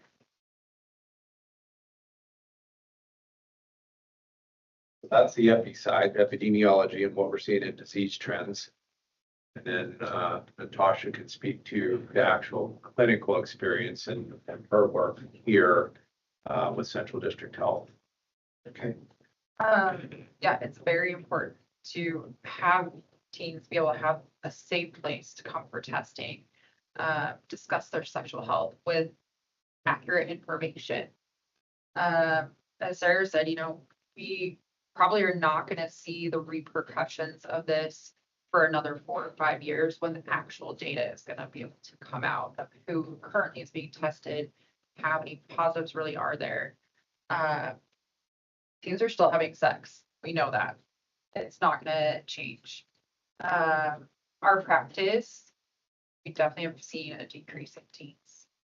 Have or have not? We feel like we have, and especially in the past few years compared to what used to come in at CDH. It's been continuing to decrease. Every time a teen comes in, even if before this, they had a parent, we always encourage the parent to come in at some point and talk and have discussions with us. And even if the parent was not there, we're still encouraging some type of parent involvement to ensure, they are talking and having a good conversation. Some teens just feel embarrassment. They feel shame. They're afraid of possible physical, emotional repercussions that can happen at home. So they aren't talking to their parents, or because of sexual abuse. And we are trained that whenever a minor comes in, we are adults asking them questions, trying to find out, are they being sex trafficked? Are they experiencing sexual abuse? Or are they even safe in their relationship? And providing that care, it allows them to have one-on-one opportunities to have a safe conversation with an adult. We also get to it allows us to educate them on safe sex practices, diseases, and sex. Long-term repercussions of these are, we're going to keep spreading it around to everybody else. You do not always know that you have an STI. Symptoms are not always apparent, and we catch that a lot on testing. And especially with females, when some of the main symptoms could be an increase in discharge, you could have some itching or some discomfort. There's a lot of other things that can be attributed to that for females, and sometimes they're like, oh, that's just normal, and continue about their day, when in fact they had a problem. If you are not tested, you are carrying these diseases, somebody gets pregnant, you could actually harm the fetus. Syphilis is one of the big ones that can cause major neurological problems for a fetus, even for a person. If you are not tested, you have syphilis and it stays in your body, it can cause permanent neurological damage, so problems with hearing, vision, balance, your mind, the way you just act and remember things. The Tuskegee experiment is a really great example of how long-term syphilis is a big problem. And then HIV, we've noticed is, in the valley, people are not getting tested. They're not going to know they have it, spread it to others, and leads to AIDS and ultimately death. And with our technology of testing and therapies, if we can catch that sooner, we can help save lives.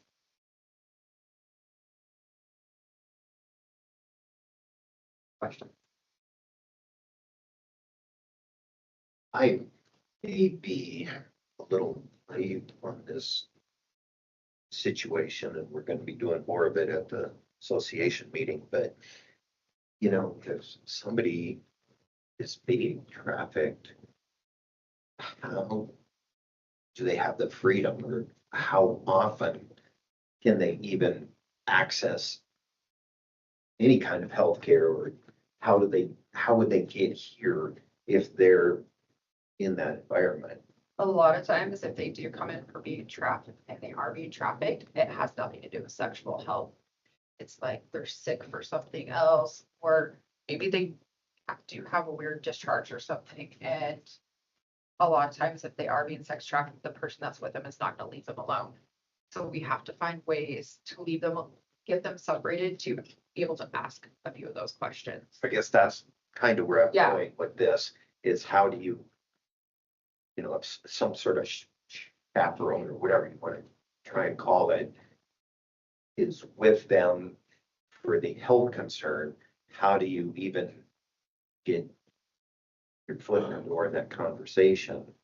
Usually you kind of notice if the person answers a lot of questions for them or is very insistent on being with them constantly, not leaving them alone.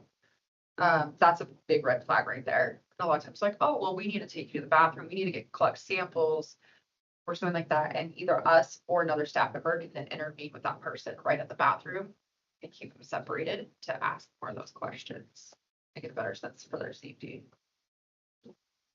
Just how frequent, how often are we running into that? Here at our clinic, not that often. We are very small. I know in like ERs, some of the other bigger clinics, it is a bigger thing that they're seeing.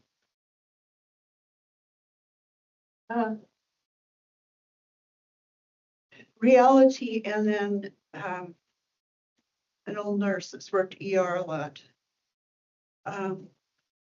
What happens when this 15-year-old shows up in ER with an anaphylactic drug reaction? The allergy was not disclosed here when we gave them the medication. And now here we are. It'd be very, very serious. And you gave, as a parent, they come in and say, yeah, the public health department did this. Where does that leave us? That is one definite concern. It's a huge concern to me. Huge. Most of the antibiotics that we do prescribe generally are not an issue. If you do, explain this for everybody to understand. Most people are tolerated well by them. We like to say that if they are going to take the antibiotic, please make sure you are taking it near an adult.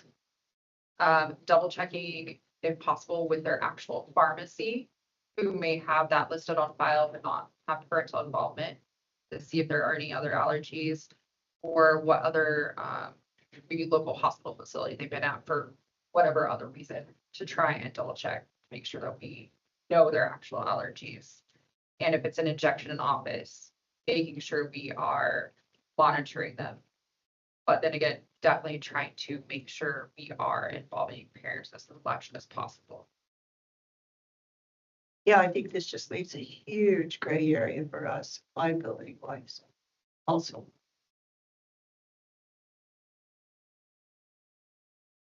So you mentioned pharmacy.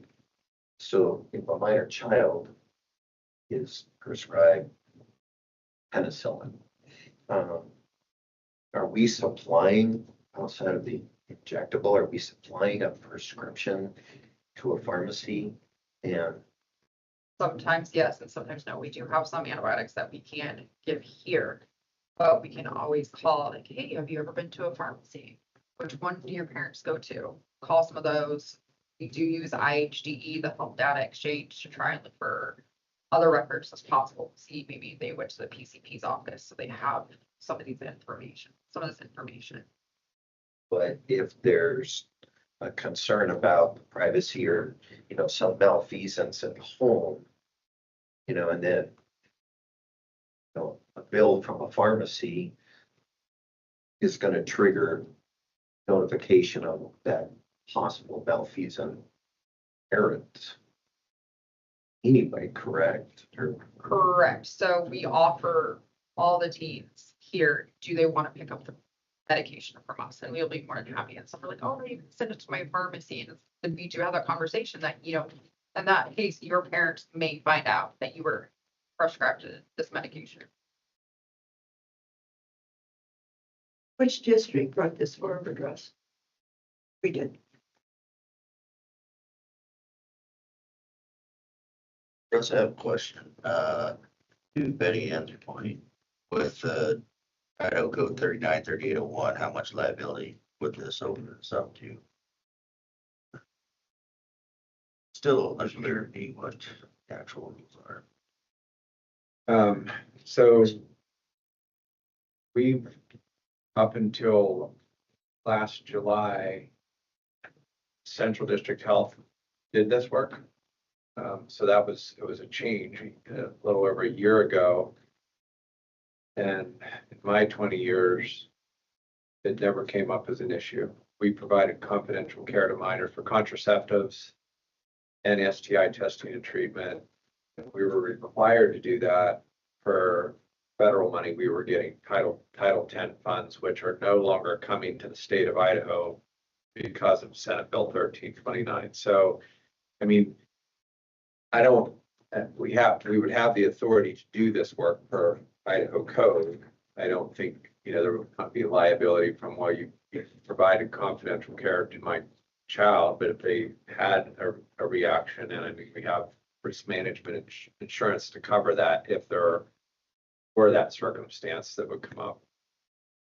So that's a question I think we could have, like someone like Mike Keene walk us through what kind of liability coverage we have for this, or really any other type of care we provide.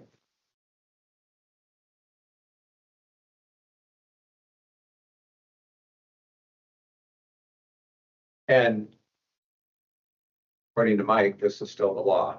Well, 3801 is still on the books, right? That is the law.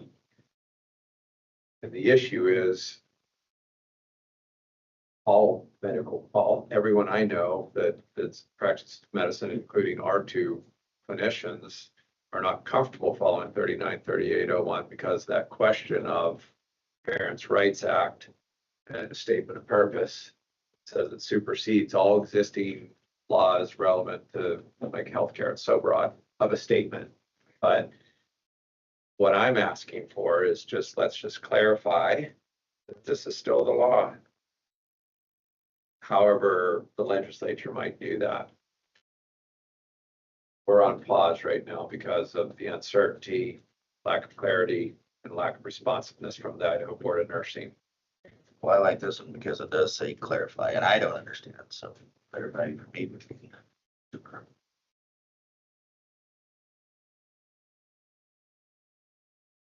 I think I agree with Commissioner Tucker that clarifying is good. How the legislature, which direction the legislature clarifies it Right. might be, Right. They might, yes, we really did intend for the law to supersede, or no, we're going to let the underlying, I can't remember the number, but let it remain. And so this is simply a resolution to go to the association that if passed at the association, then is a position statement for all the health districts to say, legislature, do something about this ambiguity. That's pretty much it in a nutshell. But in the meantime, I think getting some information from the governor's office who appoints the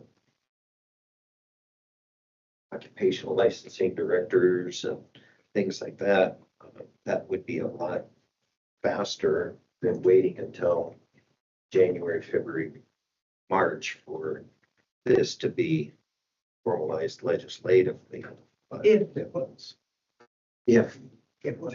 now, I think that I mean, I've had some conversations and I'm aware that there is recognition that there is a conflict and that there's probably going to be some activity to clarify that. But again, which direction the clarification goes, it's to be determined. I think a lot of, that law obviously came out of a lot of what trend that's happening with, for instance, the COVID shot and minor children being given things in school settings without parental knowledge. And, Russ and I talked about it, the pendulum was kind of swinging one way and then they pushed it back the other way. And at some point, it's got to kind of find that balance with parental rights. But if we, which I would think we should, take these resolutions one at a time, is there any other thoughts on this first one that Russ has presented? And if not, is there a motion on how to deal with this one? Wish there were something more in these whereas statements that talk about allergic reaction.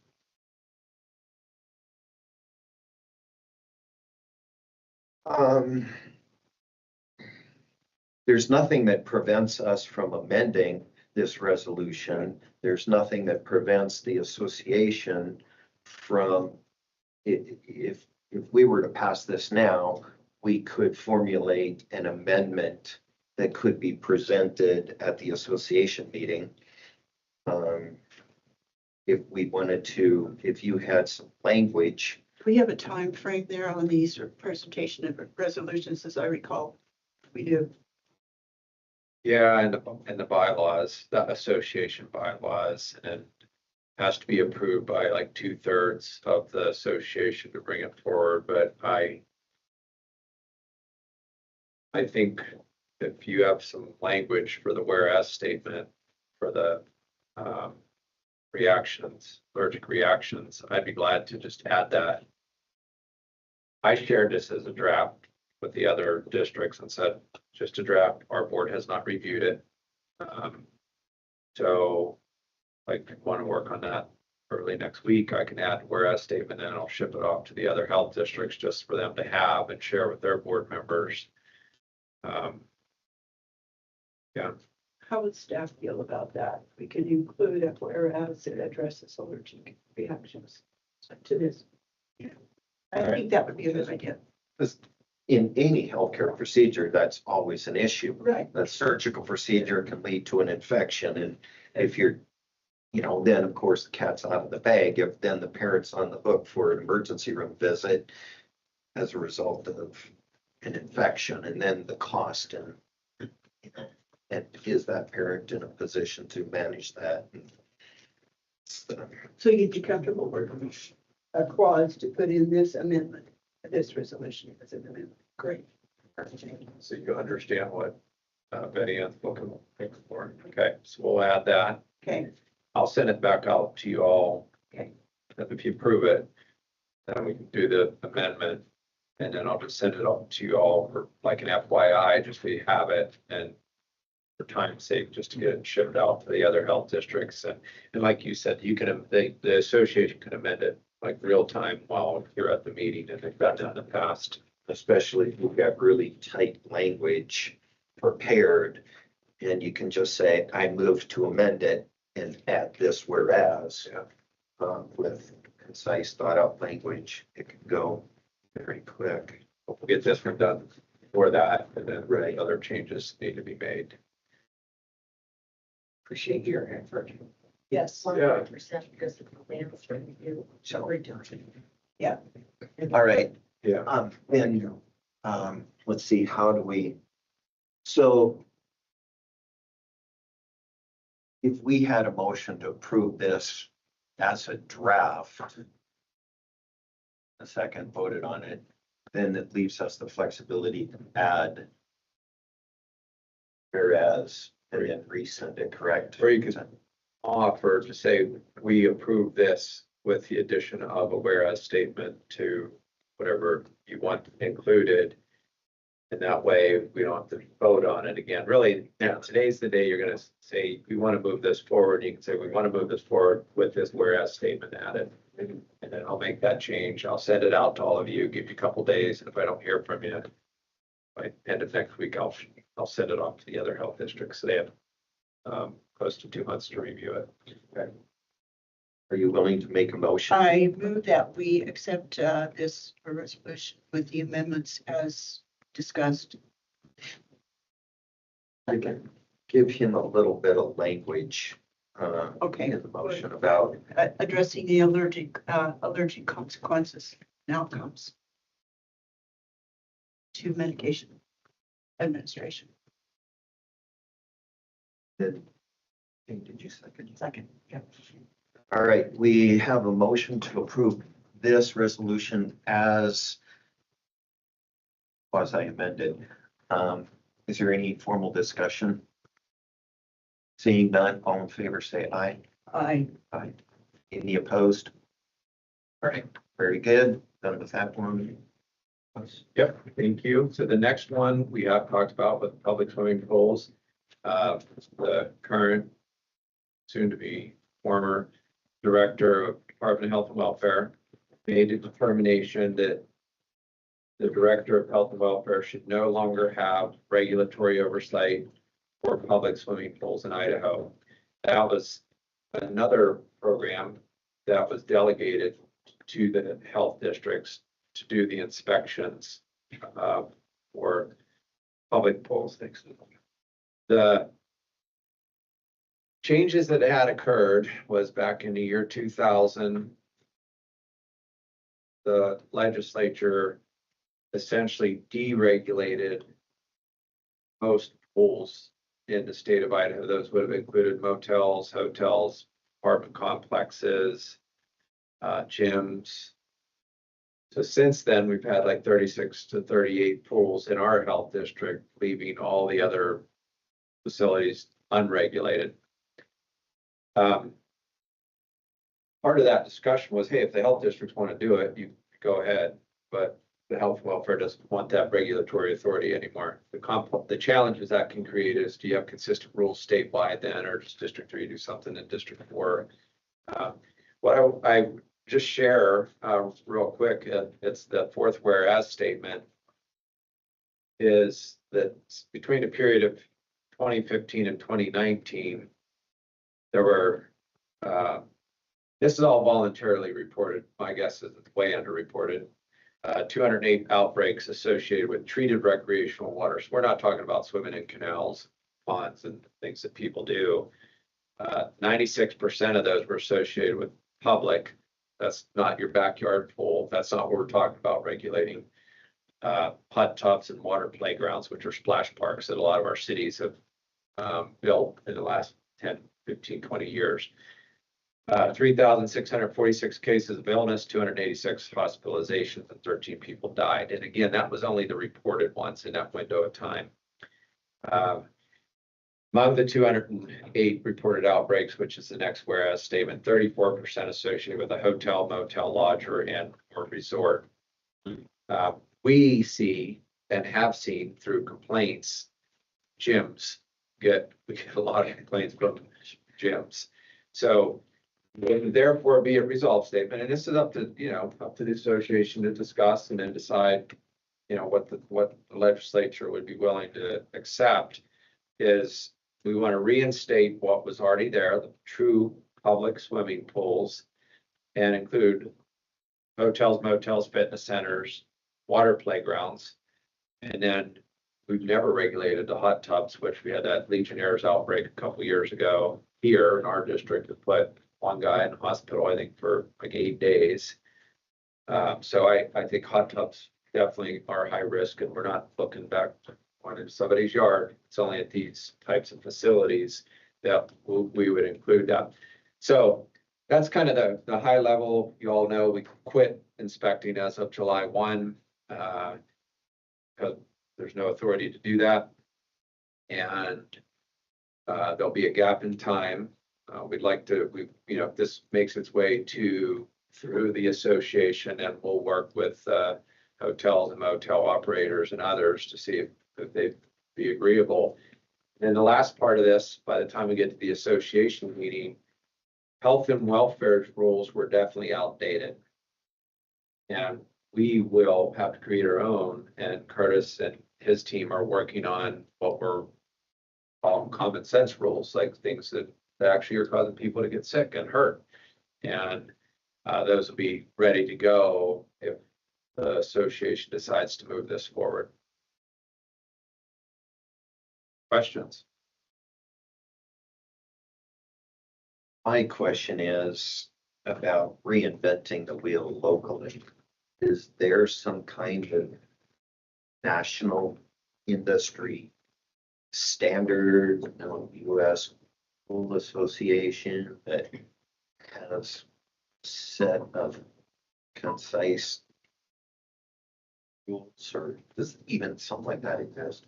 Yeah, Mr. Chair.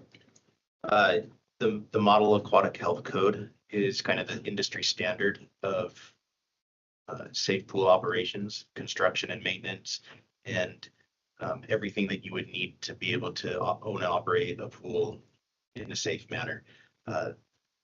That guidance is about 150 pages long.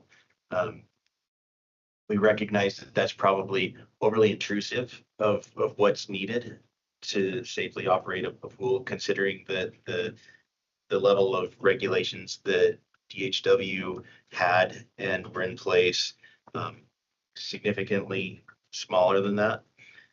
So what we've been looking at doing is taking the old set of rules that were discontinued and identifying the pieces and components of them that are really essential, and then correspondingly finding those in the Model Aquatic Health Code 150-page document and pulling those out and creating a sense of, as Russ explained, the common sense rules that this is what we had before. This is the modern version of how we describe that. And this is, you know, the small regulations that we would like to proceed with or out of that 150-page standard of the Model Aquatic Health Code.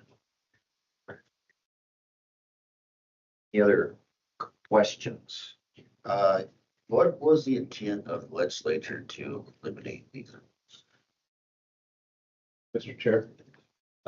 That request actually came from the director of the Department of Health and Welfare. When I heard him speak about it, which he did talk briefly at the meeting last October in Idaho Falls, he only spoke of drownings, but didn't speak about the outbreaks that we've had. We've had some significant outbreaks within our health district. Just for information, the health districts requested that health and welfare just pause on this until the health districts could discuss it as an organization in the association meeting, so that we could just if the districts chose, could just transition to having a set of rules in place before those other ones were, that the authority for creating those was eliminated, therefore the rules no longer exist. So that's kind of the background on it. I don't know. I think it's certainly our governors worked a lot on red tape reduction and deregulation, and I think this probably was part of that. I guess, I mean, I clicked on that link, the 3 there, this had no obligation to eliminate these. Are we wasting our time trying to push this forward? There was no opposition to this.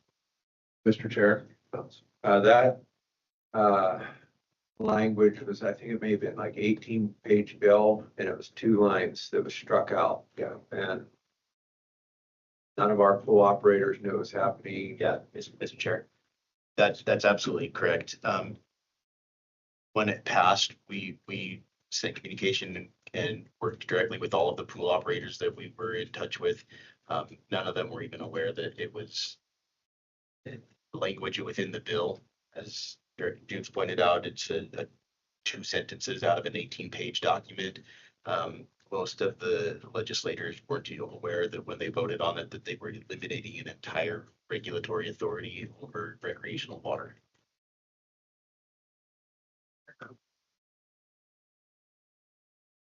I'm in full support of this. There is going to be a problem if this inspections were eliminated. We know that. And they're going to point the finger at us. All right, then if you're in favor, you have a motion for us about this. Yes, I do. I move we support resolution to reestablish and update the Idaho Public Swimming Pool Inspection Program. All right, we've got a motion now. Any further or formal discussion on the motion? Seeing none, all in favor of moving this resolution forward, say aye. Aye. Any opposed? Motion carries. Third resolution, Russ. This one, talk about opioid funds. We have Courtney Boyce with us, and back as her supervisor, and she is responsible for the opioid settlement funds and how they get used by our organization or granted out to the community. We were talking about a somewhat unrelated subject, and Courtney brought this up. I said, well, we have some time, so that's why it appeared in your packet today. And this is to support development of a regional overdose fatality reviews. And I would like for Courtney, she could sit beside Curtis and explain all this to you, so don't mess it up. So overdose fatality reviews are a pretty common practice that are done through public health and safety teams that are a collaboration between public health and public safety, so law enforcement, EMS, fire, volunteer search and rescue, so on and so forth. This would allow us to be able to receive data from county coroners that are within our corresponding health district from the county that we are trying to get a case review from. They would share toxicology and medical examiner reports with us that would be aggregated as a part of this resolution that would allow us to keep the client confidentiality of the decedent, but be able to go through that person's life story as much as the data will allow us to do that, to be able to determine if there's any intervention points along that person's lifespan that would have made a difference in preventing an overdose from occurring. So this is part of that resolution. So it would develop overdose fatality reviews within each of the public health districts, similarly structured to other boards such as the Idaho Maternal Mortality Review Committee and the citizen review panels that are underneath the public health districts. And then this would also encourage the data sharing between the Department of Health and Welfare and county coroners' offices. As of right now, that's not a mandatory process, and it's something that people can opt into, but it does help support the public health district's data that we receive from suitors, which is the data system that goes to the CDC. So it's a 3-part kind of proposal. Developing an overdose fatality review team that's regional, having data sharing be between the Department of Health and Welfare and the county coroner's offices, and then having data sharing between the county coroner's offices to any public health district that develops an overdose fatality review team. Does the Idaho Maternal Mortality Review Committee still exist? Not frequently, but they are still legislatively mandated to exist. I think that Are they? Or did they change that in the last couple of years? My understanding is it was changed and then it was resurrected. So this is more about data sharing with entities that already exist, not necessarily setting up another commission or committee. Not necessarily, although the overdose fatality review teams could be a addendum to the public health and safety teams that most public health districts have in the state of Idaho. That's part of their drug overdose prevention program work that is separate through the Department of Health and Welfare, is to develop a fast team. So if they opt in to do an overdose fatality review team, then it would allow them to receive data. How much extra work would this be for the county coroners? I mean, this is a very simple thing for them to share. It would be more difficult for rural counties that have not opted into MDI login, which is the software that Ada County and Valley County use within our jurisdiction. These are reports that should be shared for data collection anyways.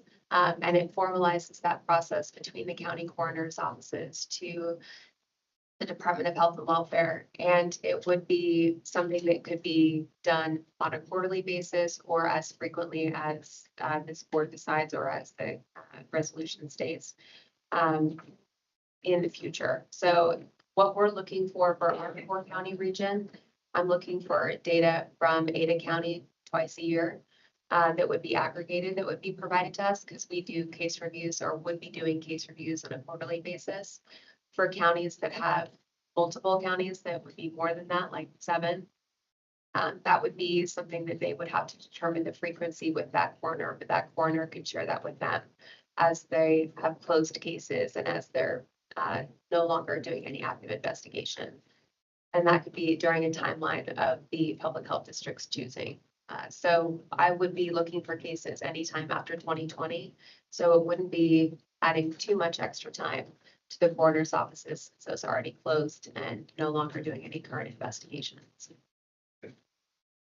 Mr. Chair, Courtney, is ISP involved in any of this data collection? ISP is not. They are not. No, from my understanding, the county coroners are not affiliated with Idaho State Police, that would go to the county in which the decedent was placed in, and then they would do the investigations from there. So when you say as much as possible, get into the life story, so to speak, that would help ferret out possibly where the addiction started, for instance. So depending on the literature you read, roughly 25 to 40% of opioid addiction start from a medical prescription. And if we're going to mitigate addiction and the tragedy that comes with it, we've got to figure out what's causing it. And this would facilitate dialing into those root causes and make that process easier to discern. Right. Yeah, I think that it would inform our drug overdose prevention programs work. So if we go into a case review and we find out that a decedent did have improperly prescribed opioid medication to them from multiple prescribers or had pharmacies that weren't necessarily following basic regulations, we can then conduct education to those pharmacies and this to those providers because they might not be aware of the consequences of their actions. So it informs our work certainly in prevention, but it also informs our work in treatment and intervention as well. Make sure that we have academic detailing and prescriber education on board to those agencies. Mr. Chair, I wondered too about on the second whereas if it's maybe counterproductive to just point out specific counties most at risk. Should we strike that or leave it there? 2 of those counties, of course, are in our district out of the 8.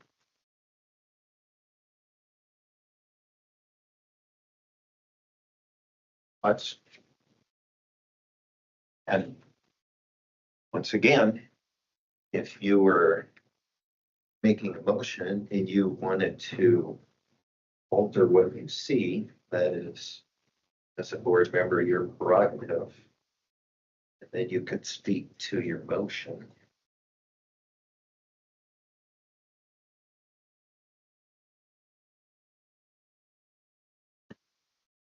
I'm fine with it in there, out of there. I don't know. Matters to me. Well, I certainly wouldn't want to make that whereas seem like we're underestimating the vulnerability of the other counties not mentioned, because they're definitely.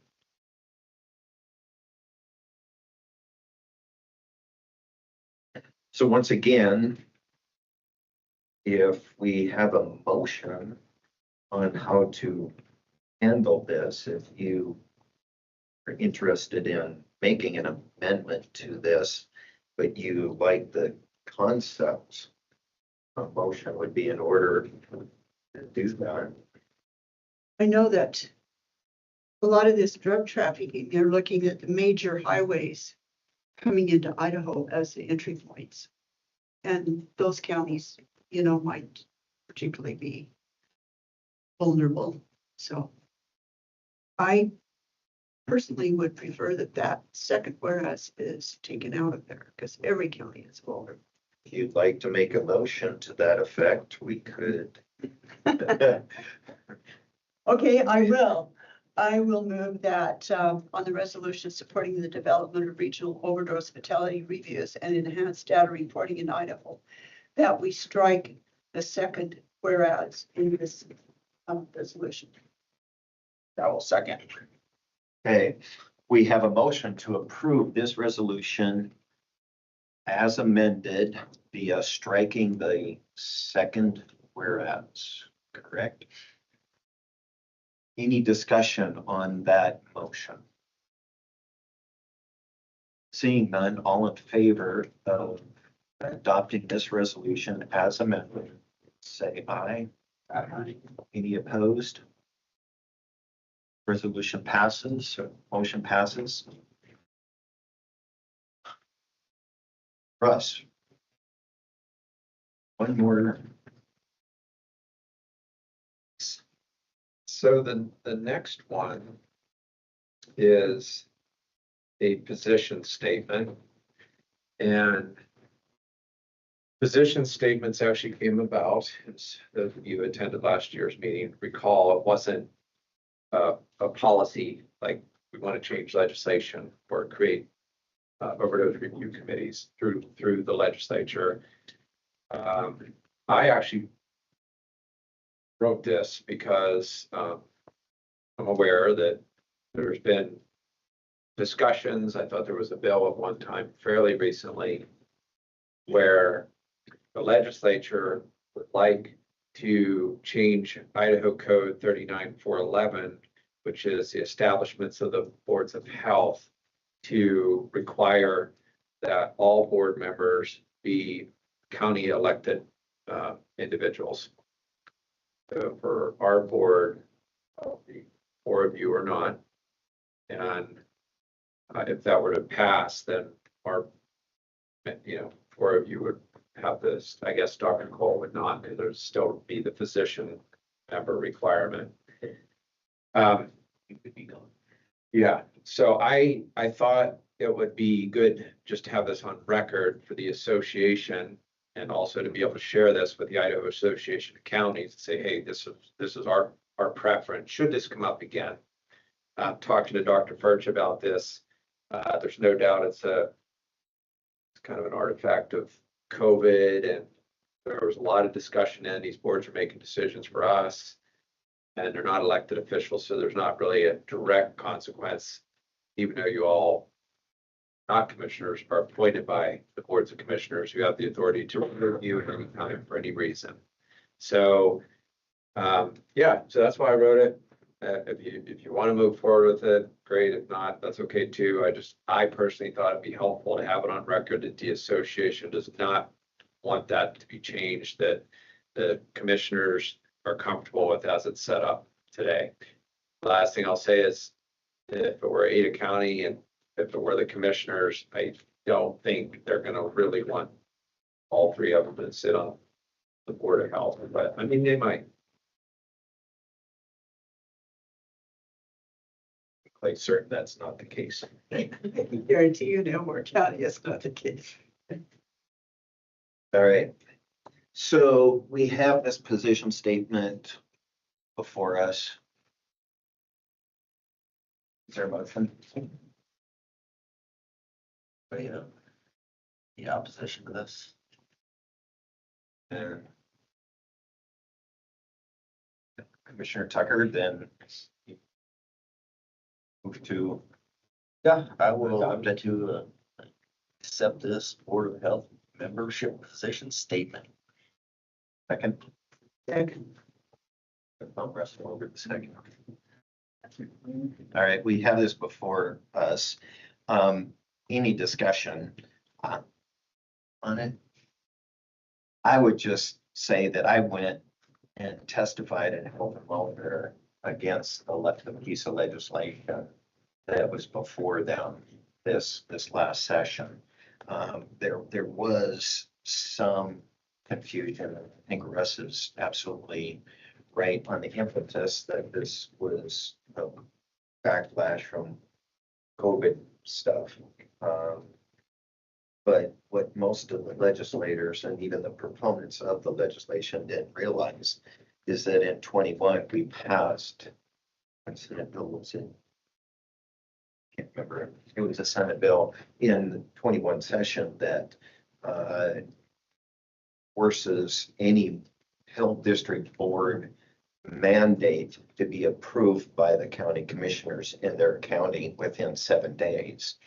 So the purpose that they were pushing that bill for was largely already served by that piece of legislation. And that piece of legislation almost had unanimous support in legislation, I being one of them that voted for that. At that time, it was 68-2 in the House when we passed that. So that bill did not get out of committee, but I agree with Russ that having this statement from the association be worthwhile to mitigate having to go back on there, revisit that next session. It's a good idea. So, any other discussion? Then all in favor of the motion to adopt this position statement, say aye. Any opposed? Motion carries. And lastly on the agenda is the director's report for us. Thank you, Mr. Chair. While we're on the theme of resolutions, I did include a resolution that was recently brought forward by Public Health District 6, which is based out of Pocatello, and that is in your board packet. You haven't had time to look at it because I put it in there this morning. So the purpose of this, it's a resolution to support provision of clinical services by local public health districts, which is something we've done since we were created. And there was an appropriations bill this last legislative session. It was a Department of Health and Welfare appropriations bill. And in that bill, it requires that the Department of Health and Welfare develop a transition plan for federal pass-through funds for clinical services that go to the health districts to move those to the federally qualified health centers. And with the loss of Title X funding, then they put the Title V reproductive health services grant out for bid, and for our region, Terry Riley received that award. The only federal funding, I would never call it pass-through, because pass-through money is like our home visiting funding. Here you go. There's lots of provisions and stipulations in these sub-grants and reporting requirements and things like that. We have about 244,000 of $244,000 in total going to our clinic for clinic services. But there's some additional information that is to be shared among our EPI team and our clinic team. And we've only spent it in those two areas because we draw down federal funds first, because we have our money invested. And then we start spending our county money. But if we just said, well, we'll use it all for our epidemiology team, and like if we reestablish a disease intervention specialist position, we could use all that money, which would mean there's exactly $0 federal money now coming through health and welfare one, the public health district. So just overall, I don't know what the intent was. I had heard some numbers kicked around. There were many millions of dollars that are going to the health districts for clinical services. That information is clearly not accurate. Our district, as is often the case, the amount we receive is more than the rest of the health district, so it's probably under $1 million. And as I pointed out, we could use it all with our community disease control program. There's lots of reasons why we exist, why we offer clinical services. We're another access point. We're in most of the counties in the state of Idaho. Federally qualified health centers don't have that footprint. And we're not competing with each other. We're just an additional access points. And our work, unlike federally qualified health centers, is focused on prevention. They provide all kinds of health care for all age groups. And I think we have kind of a specialty of what we've been doing for many, many years. And anyway, no vote on this. It's not ours. It's something that's just for your awareness, so you have it. And this will be coming forward in October and be part of the October association meeting. Any questions about that? Clay, do you have an FQ? Do you have a federally qualified center up in your county? No. You know, yeah. And I don't, this Valley County, because I know we do. Yeah, Ada and Elmore with Desert Sage Right. is, we have good coverage, but half of our counties we don't have. In fact, we're just talking about in Idaho City, there's not even a medical provider there. So only part of Boise County has medical coverage. And we're a health professional shortage area and mental health professional shortage area. I mean, most of the state is, so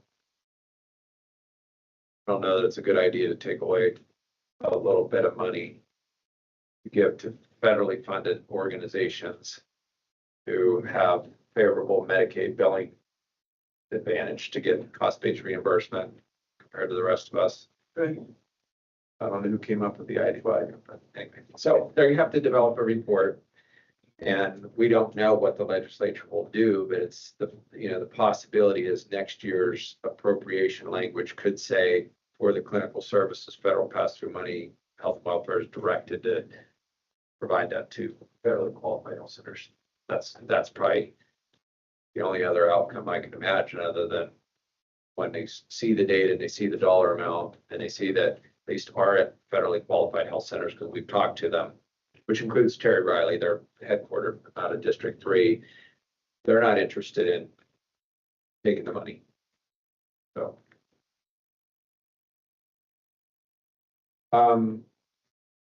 just for your awareness, we're going to participate in Boise Pride, which is September 6th and 7th. We got your approval last year just because the issues that came up a year or two prior. We'll be there doing everything we do at Air Force Appreciation Days, and I don't know what Idaho says, gold mining days, or they have a Chili cook-off. Chili cook-off. We try to be out in communities anytime there's community events going on where you can reach a lot of people efficiently. We set up a booth. We're not a sponsor of Pride. We're an exhibitor. So we'll have a booth and we'll be handing out overdose reversal kits with rescue mask and Narcan and information about vaping and STI testing and WIC and everything we normally do for the big audience. Diagnostic and education. Yeah. Hockey season's coming. Yeah. So we're go to the hockey to tell people not to vape. Then the last thing was, so October is when you all do my annual performance review. So what we've done in the past and plan for this year is we do agency-wide culture survey. And then that gets shared with you ahead of time. You all receive a performance review form. So you'll get to rate, write up whatever you want in that. And then all of our management team gets a very similar document for them to do a performance review, and you get all of those. We'll get those to you, at least a week ahead of time. Yours, will be compiled and sent back out to you, as well as the other documents, managers, and culture survey. Anything else you want? IAB dates are again. 15 and 16, followed by a board meeting on the 17th. So we can set up COTS. Okay. We submit our menu to Corey. Yeah, that'll be a busy couple days because when we get CDH and we didn't decide on the dates. We offered our location for the reasons I mentioned, but yeah.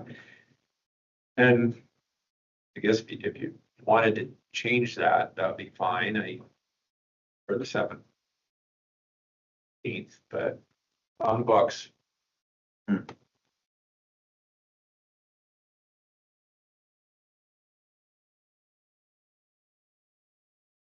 Try to make the agenda light. So Clay, Sure. how do you feel about that? You live a ways away too. I don't mind the drive down, but October's tough.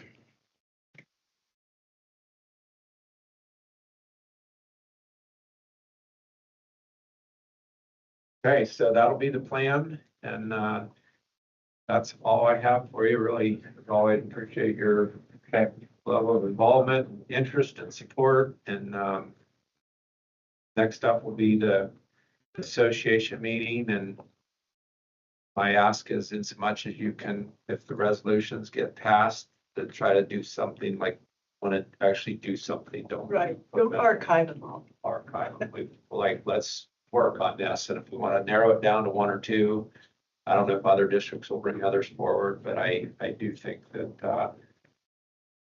to put them into action, sometimes it takes a little money for the lobbyist. All right. Before we shut out of here, I want to acknowledge that I let us get tripped up last meeting. So with parliamentary procedure, you build up and then you tear back down the opposite direction. So if you have an underlying motion and then an amended motion, you're supposed to deal with the amended motion. And then you get back to the original motion. And I let us get mixed up last time, and that did not happen. And so that was my responsibility. Now, I'm not certain that that would have changed any outcomes, but just as a further clarification, a motion to table indefinitely doesn't really mean indefinitely. It means for the rest of that particular meeting. And so there's probably an opportunity to revisit that subject matter again as the data continues to come in, delineating the challenges with the COVID shot. But for now, I just wanted to acknowledge that I messed that parliamentary procedure up, and we're going to try and do better from here on out.